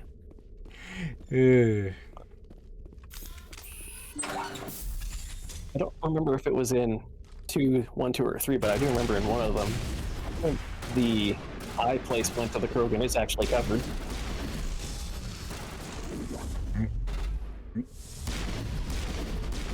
Okay, we're fighting Batarians and Krogan. So this must be a mercenary outpost. You idiots! Watch where you throw your grenades. It does say privateers, so I guess we're not part of any organized criminal group. I think I misheard Derby. What did you spoke? There we go. Somebody said perverteers. I did say privateers, so. That was a Solarian, I think. Privateers. It's potato, whatever. Privateers, stop crying. Stop it. I saw you. No, it's just the handling ledge. It's just a handle. Also, oh, hi there. There we We're go. close enough there to get a good look at his face for a second. Oh, that's like we can do that now. I could have swore I saw a Batarian head, though. That's a Solarian, though. This one of it is just upside down. Yeah, this guy is frozen, shooting at you, dying. Yeah, just nothing personnel Okay, from so Rex. it's not Batarian Special Forces, it's just some asshole. Look at Krogan behind him. That's Rex. With the last of the privateers dead. Floating. One at a time. With the last of the privateers dead, a closer inspection reveals an insignia on their leader's armor, Batarian Special Forces Special Interventions Unit. Sounds like these weren't just freelancers. Odds are the Homogeny had a hand in this, but without more proof, it's hard to say for sure. You sure we could get a better look at their armor, because I'm pretty sure I melted them. I think it's actually hegemony, but whatever. Yeah, hegemony, but... Okay, plenty of stuff for us to loot. Okay, the way they're laying there, it's like they're still alive but contemplating their life's choices. Yeah, just like... Why did I come here? Why did I come to do this? Why did I come here? Why did I not go? Why the fuck did I decide to become a pirate? That or they just trying to Codex. Intimidate this guy by teeth posing for dominance. Alright, it would be the ceiling in this case. Here we go. Some more gear. Woohoo! Free stuff. Oh, there's the guy.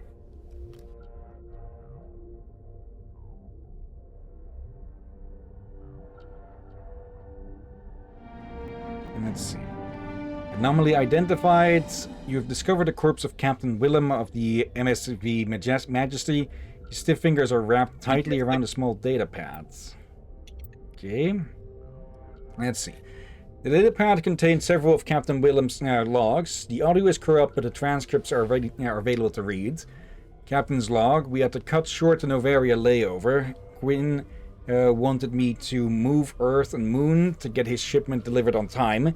The Turian really needs to learn his idioms. I tried nailing him down on what we're transporting, but no such luck. It worries the crew, and it worries me. We've detected a blip on radar. Matthias reckons it's probably on the fritz again, but I guess I'm more paranoid than he is.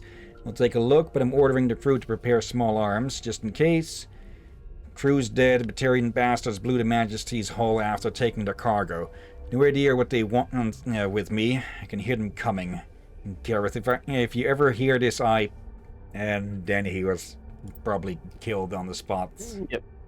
Cut off with a shot to the head or something like that, probably. Yeah, there's something on the table that the Talia reacted to.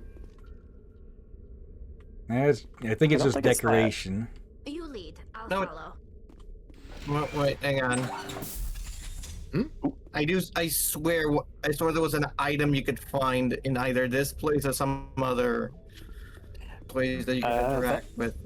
Yeah, we found a codex entry on that. Yeah, whatever, let's go. Yeah, there's probably a few more things we can pick up below. Also, all the stuff we new Omni tool. We picked up from the corpses. No interest in that. Yeah. Okay, we'll take Assassin that. Less armor. tech protection. Well, I don't think we employ any assassins, but it's nice to know we have armor labeled for one. Let's see. Okay, that's it. That looks like a crate we can open. Okay, they're barracks. And somehow we managed to pull a dose of Metagel out of their garbage. I don't think we want to use that Metagel. It might be bad. Thunder, Reaper, and Equalizer. Okay, nothing else. Seeing no other containers. Plenty of crates, but no containers. Okay. And we got rid of some Batarians causing trouble. Yeah. That does raise the question, what the fuck were they even after here? Plenty of snow. Yep. Oh, don't flip the car. I don't think the Batarians get snow days. Yeah, I'm not really sure what the weather is like on, I'm forgetting the name of the homeworld.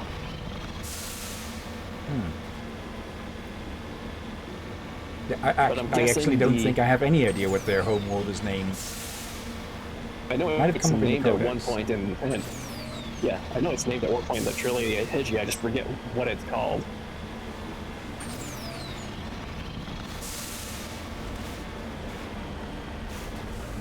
Oop. Oh, if I dive in there, we're ending up upside down. Palladium. Okay. Karshan. Their homeworld is Karshan. Okay, that does sound familiar.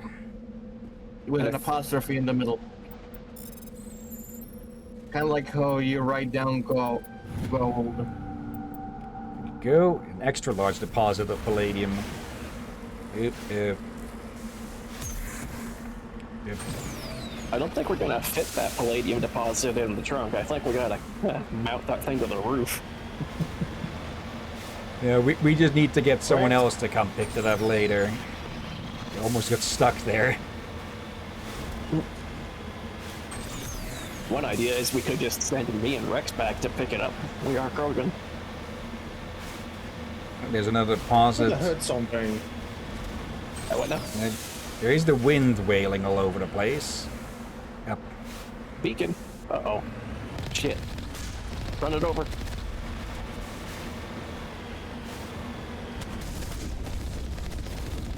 There we go.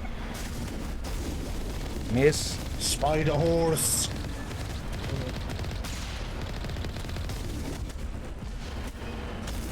Hide. Maybe a little bit. Where? I know we're driving a tank, but, like, that's a lot. There we go, and they only managed to scratch the shields. Yeah. Okay. Luckily, we have lots of repair kits available. Yep.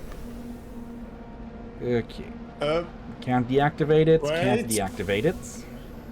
Yep. Can't get rid of the... From what it looked like the tank was about to slide down. Well, it was sliding a bit. And apparently that beacon has greater density than the tank. One at a time. Breathe. Sorry. 20 minutes, Rom. Or 20 or 30 minutes. Okay, just trying to figure out where we fucking are.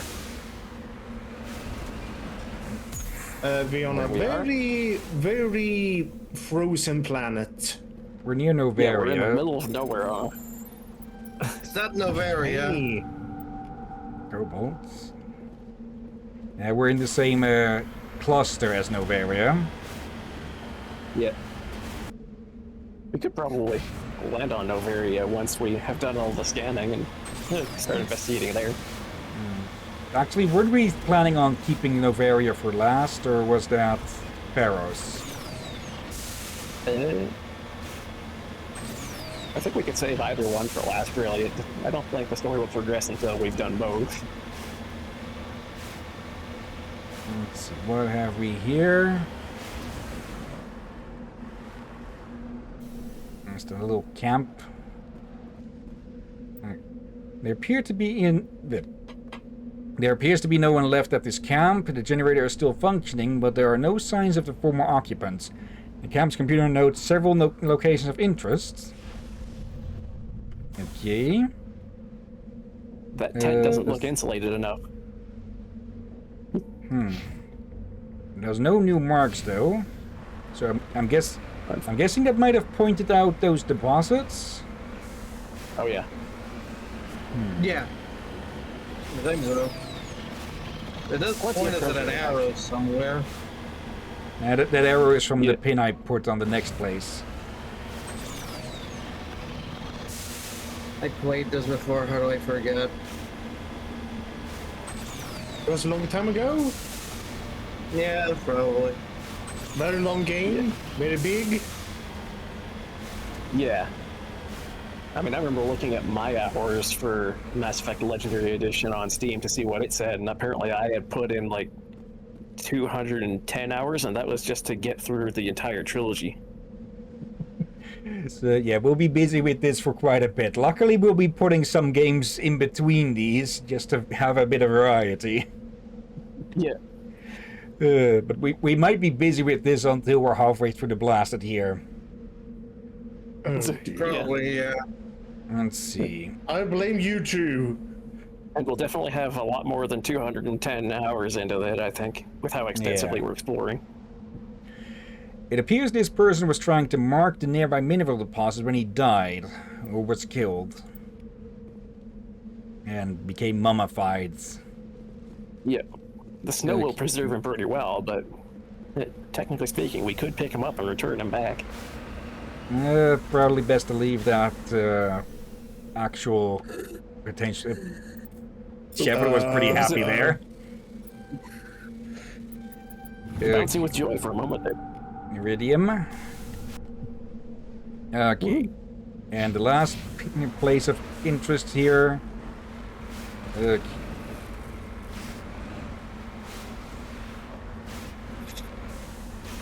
Okay, it remains awkward to steer this thing. Yeah. Maybe it would be better with controller. You were driving backwards. Sorry. So the captain was driving backwards. I've done that before. That's fun. Yeah, it's sort of tank controls of how they're typically actually not as much. It'll try to move in whatever direction the camera is pointing when you're pressing W, so it'll go like this, like that. Forwards when I press S. Forwards when I'm facing forwards. It's the turning that can be more awkward. Yeah. Sideways if you press S or A or D. Yeah. Let's see. This ground isn't flat enough for... Oh, it is! Oh, Jesus. Hi there, Thresher. How you doing? Okay, I thought the bastards could only be in a lot more flat areas.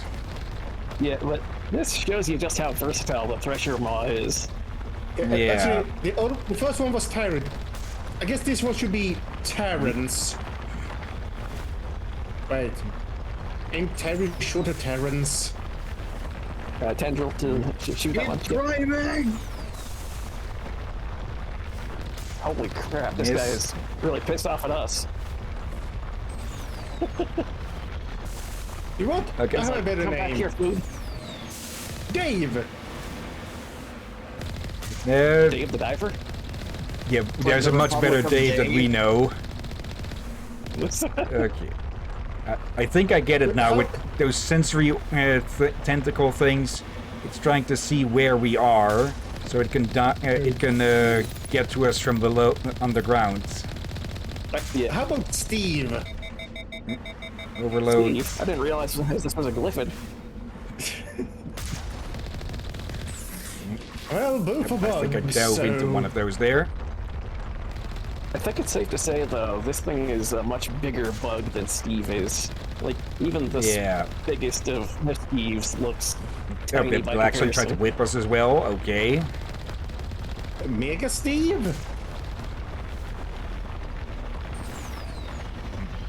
Let's call him Bob. There we go. And there it goes. Bob's dead. Yeah. And of course, this is... I don't think these are the bigger specimens. Wait, what? There. Proton rounds. Consider.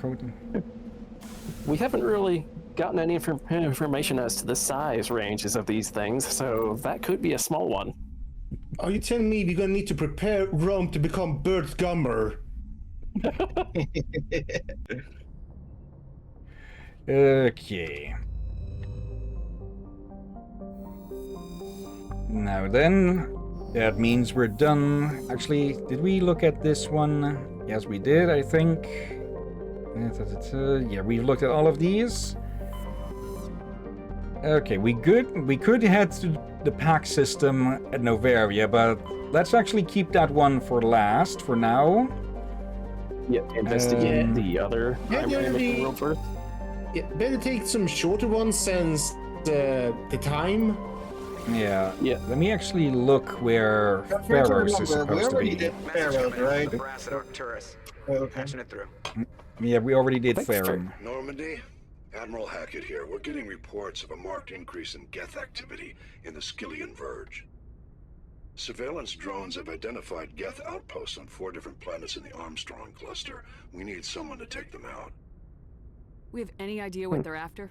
Hard to say. They may be just gathering intel on us. Or maybe they're setting up staging grounds for hit-and-run attacks on human colonies. It could be the first wave of an invasion. Let's never hope know. not. We need someone to investigate this, Shepard. Finding Saren is still your top priority, but you've got experience fighting the Geth. You're the logical choice to take out these outposts. We're transmitting all the locations of known Geth outposts in the Armstrong cluster to the Normandy now. Admiral Hackett out. Okay. Sorry, the planned one, you guys did it already, and I missed it. We've not done that one yet. Okay. Yeah, if I'm not mistaken, I think Novaria and I think it's Pharaohs should be both displayed on the map. There it is. Yeah, there's Pharaohs. Okay, let's So, yeah, explore this Pharaoh- system then. Pharaohs first, and then Novaria when we get to those ones. Yeah, but I those think will have to so. wait for next time at least, though. Yep. Message coming in. Another message. Oh, for fuck's sake. Normandy, is it? this is Alliance Command. We're detecting your presence in the Attican Beta Cluster. One of our surveillance drones was gathering intel on Geth activities in the region when it was spotted and shot down. You need to go groundside and recover the drone's data module before the Geth find it. Okay, short and But yeah, simple. Seeing as we're nearing the end of the stream, I suppose we should check in with the crew, see if they have anything new to say, and check out some codex entries. Yeah, let's first explore over here, though. I think they only really have new stuff to say after each of the major missions, though, but better to double check. I think so. It never hurts to check. Zetheron is a small rock planet with a thin atmosphere of carbon dioxide and hydrogen sulfide. The surface is scorching hot and mainly composed of sulfur with deposits of boron. 9.5 years, 65 hours, low pressure, low atmosphere, high temperature, and about half gravity. High temperature. Yep. Sayed dead. The proximity of the energetic star Hercules causes constant blue and violet aurorae in Sayed's nitrogen-argon atmosphere. During periods of increased solar flares, the aurorae are bright enough to be red on the surface and can be seen with off-the-shelf optics from a distance of several AU. Sayed's scorching hot surface is mainly composed of magnesium with deposit of iron. As a present variety of simple carbon-based life flourishes in a complex network of cave systems, that wind through the crust, protected from Hercules' heat and radiation. Okay, it goes around very fast. 67 hours, almost 1 atmosphere, but 523 average not gravity, temperature, and a bit higher than usual gravity. If you need some forging done, go there. It's a great place to build a forge. While scanning Saeed, you discovered a large debris field in geosynchronous orbit. Chief Engineer Adams conducted several detailed sweeps of the area and detected a few items of interest, including a League of One medallion encased in lead molding. Okay. Surprised it wasn't melted. Zatorus. Hydrogen-helium gas giant with high-level decks of sulfur clouds. A layer of hydrocarbons has formed deeper in the atmosphere. Vast electrical storm fronts can be seen flickering across the dark sides. Okay, and we find some gold on a nearby moon. Okay. Rich. Gold. And the last nodule. Okay, level 1 toxic hazards. Elitania appears to be a world eminently suited for colonization. Sadly, appearances are deceiving. It is covered by a verdant carpet of mosses, algae, and lichen, and possesses a thick oxygenated atmosphere, but the animal kingdom is a web of microscopic symbiotic creatures. These are impossible to filter from the air and necessary for the native life to thrive. Unfortunately, they also cause anaphylactic shock when inhaled by non-native life. In short, settlement requires either fully sealed environment suits or replacement of the entire world's ecosystem. Some have proposed limited colonization at altitudes above the symbiote's range, or in areas where favorable wind keeps the air clear. Okay, 12.6 AU, 34.4 years, 35.6 hours, 2.1 atmosphere. Yeah, rather low, but still survivable temperature. Has gravity of 1.2. Yeah. Well, we're heading down here anyways. With that information, though, I wonder if maybe the Krogan might be able to survive it, but that's probably it. Yeah, depends on if they'd be able to heal from the shock quickly enough. Yeah. Okay. I forget what exactly happens. What happens when the hazard bar fills out? But I'm presuming it'll just be constant damage. Yeah, I think it's either constant damage or maybe, I could be wrong on this, but maybe it potentially kills you, I don't know. Yeah, either way, we'd rather not find out. Yeah, I've never lingered on a planet long enough for the hazard meter to do anything to me. Yeah. You both just jinxed it. It does go up to hazard 3, but some armors do provide resistance. Yeah, and what are you saying, Drakir? Are you saying that we might jinx it and stall the Mako in the middle of nowhere? This is the surveillance drone, but where's the data module? Oh, I remember these. A monkey-like creature seems to have made off with the data module. Guess we're doing this God damn it. hard way. It looks like a familiar.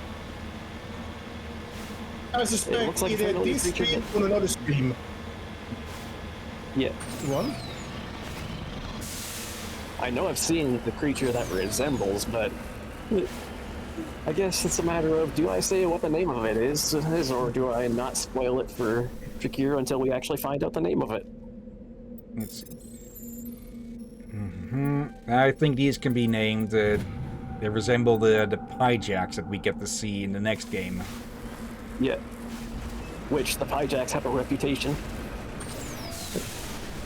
As I recall, the Codex stipulates them as like frickin' pests. Yeah, it might be that they escaped from this planet somehow, and apparently this is a monkey planet instead of a monkey island. if that's the case, then, man, they have the survivability of the Krogan when it comes to world environments. Okay, or it might be more of a subspecies or something. Yeah. Let's see. Is it actually... Oh, yeah, okay. Hijacks. Okay, interesting. Let's see. Doesn't have it, doesn't have it. Okay, I think you can just gun them down. Yeah, but do you want to be that I mean? think you get renegade points for that.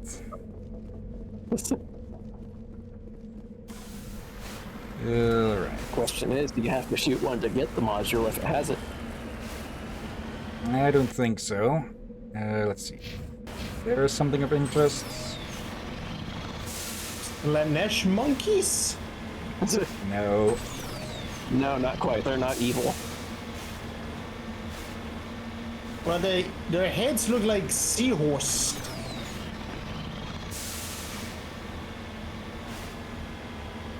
I'm not really seeing anything to show the recharge of the boost or of the main cannon. Yeah. Imagine how much you'd have to look after your stuff, though, if you had brought one of those aboard as a pet. Okay, another group of them.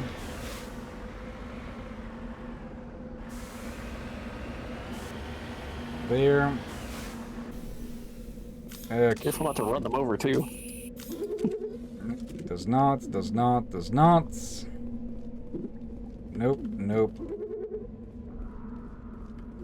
It's going to be that the very last colony that we're going to look for, huh?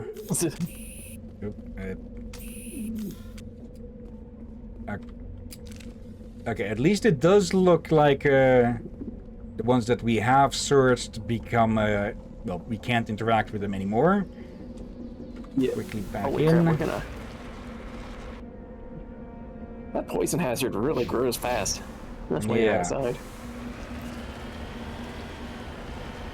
That was a close one. It was about halfway, I think. Yeah. Maybe just a little bit over. Yeah, better safe than sorry before our filters fail. And here we have a new definition of the song Coming Around the Mountain. She'll be coming around the mountain when she comes. Oh, what? That song. Yes. Oh, she'll be coming around the mountain when she comes. I did not know that was the name of the song. Yeah.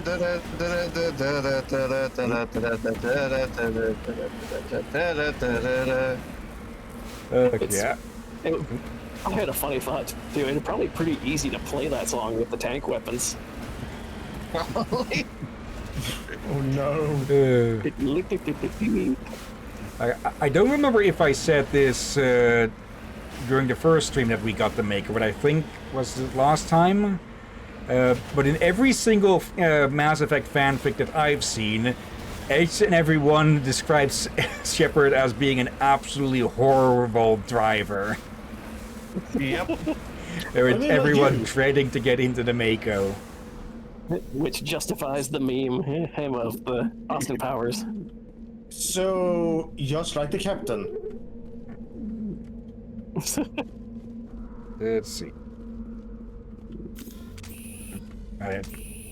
Well, I think that even spreads into Mass Effect Andromeda too, because depending on how you drive in that, your passengers will comment. Okay, someone set up a mine here. Yeah, someone was careful about building. Oh, wait, I think... Are there more monkeys here? Yep, there's more monkeys. Okay. Because of course there's monkeys inside the structures. Where? Yeah, we're gonna need to get ready to save. Yeah. Let's deal with this monkey business looking. first. Quit monkeying around, let's get to it. Okay, someone's been illegally mining around here. Shocker. I think I remember something about one of them in here having it or something. Or it is absolutely going to be the very last one on the freaking planet. Yeah, we can search every single damn monkey, and it won't be until we reach the last one that it'll be like, hey, this guy has it. Some more stuff. Yep. Oh. Almost a spider monkey. Sorry, Pyjack, but you're not Spider-Man. Or Spider Monkey, I guess. Yeah. I'm actually curious if there is a... Actually, I believe there is a monkey version of Spider-Man in the Spider-Verse stuff. There we go. It's a miracle the data module is still intact. Joker should be able to transmit this info to Alliance Command. Imagine how much of a mouthful that would be if the Spider-Man, the Spider Monkey. Yeah. Yeah, just Spider-Man, Spider Monkey. Spider Monkey. There we go. Varian. Okay, let's just get out of this. A pillow. Before LeChuck shows up. or worse than LeChuck. What the... Oh, hello, Geth. Because of course Guybrush shows up to quote-unquote help.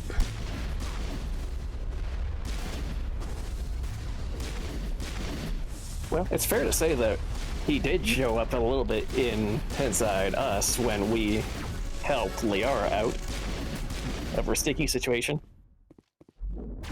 Yep.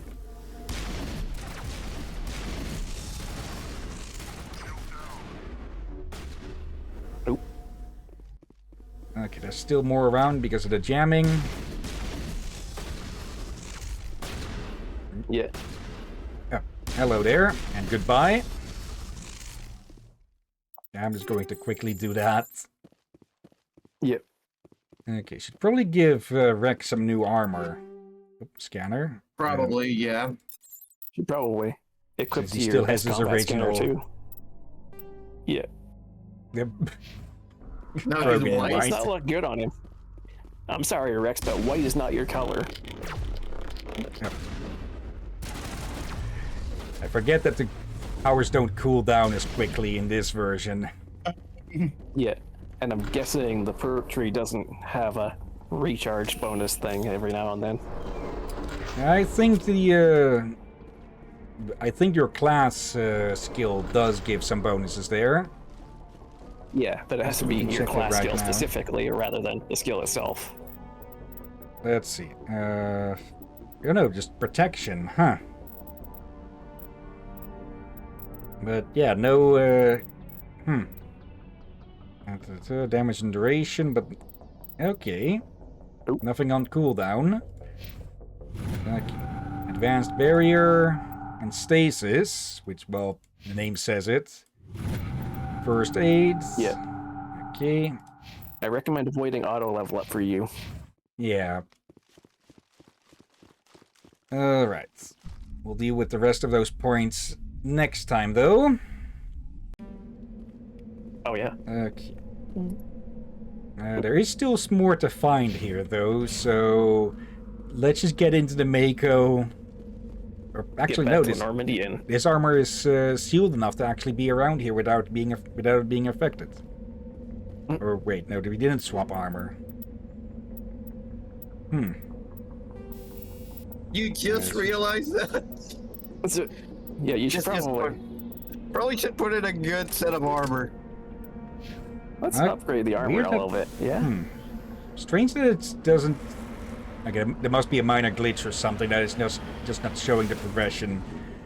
Yeah, I was gonna say, did you have like a mod or yeah, something I think for the we're armor? calling it now because we're Yeah. on time. Yeah. Okay. That'll be it for Mass Effect Legendary Edition today, then. And yeah, hopefully we'll be able to continue with this on Tuesday. Okay, we're not going to start Mass Effect 2 just yet. As interesting We as haven't that even would be. finished Mass Effect 1. Yeah. Okay. But before we end the stream, of course, let's go look for someone to raid. So mute the tab and let's see. Okay, it's pretty busy, so I'll narrow it down to a few. Let me bring up the list of previous raids. Let's see. We've got Ray Sonia, who is playing Pokemon Black/White. Is that 1 or 2? Okay, version 2. Where did the list go? There it is. Okay, Nice is still on the list, so skipping them. Lazarus is playing Blueprints again. Oblique Omen is playing Abiotic Factor. And for a fourth one, Reef the Leaf is playing Trails of Mana. Any of those of interest?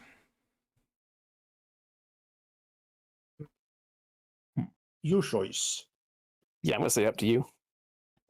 Pick it. Okay. Let's Wait, go what? say hi to Lash then. Been a bit, I think. Okay, copy the name. Head over to our place. Alright. /raid and paste. But before we get started with that, of course, thank you everyone who may have been watching live or later. Thank you, Mac, thank you, Aurora, and thank you, Knight, for lurking. And as always, thank you, Drakir, Ram, and Dervin. You're No welcome, problem. Spars. One at a time. You're welcome as always, my friend. And thank you all for joining and watching this madness. Thanks, guys, for having me here. Have a good night. Yeah, you're welcome Sleep indeed. well, Rob. Have a good one. Alright, see you all later. And, yeah. Tomorrow we'll see who may or may not be available. So we'll see what we may or may not stream. Tuesday and Thursday we continue with this game, and Wednesday we continue with Zenless Zone Zero, where we're going to continue with Season 2. Hopefully by Tuesday I have my computer back. Yeah. Yep, go ahead. I was say, Derby, you're welcome to join the Zelda Zone Zero streams. I think you may like them. Yeah. Okay, you're basically welcome to jump in with any stream you want. Sounds Okay, good. but you're not Of course. obliged. You're not. You're not. Yeah, you're free to jump in whenever you want, but don't feel forced to. Yeah. Okay. And yeah, on Saturday we continue with The Witcher 3. But for now, let's get this raid started. And yeah, thank you all again for watching. And until next time, have a nice day. And until then. Be safe, everyone. Sleep well. And watch out for undead seagulls. And keep an eye on your pockets for Pyjax. And watch out for, well, ancient machine called husks.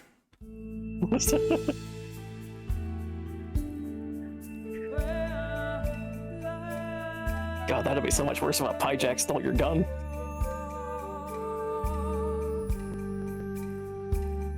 Oh, gods.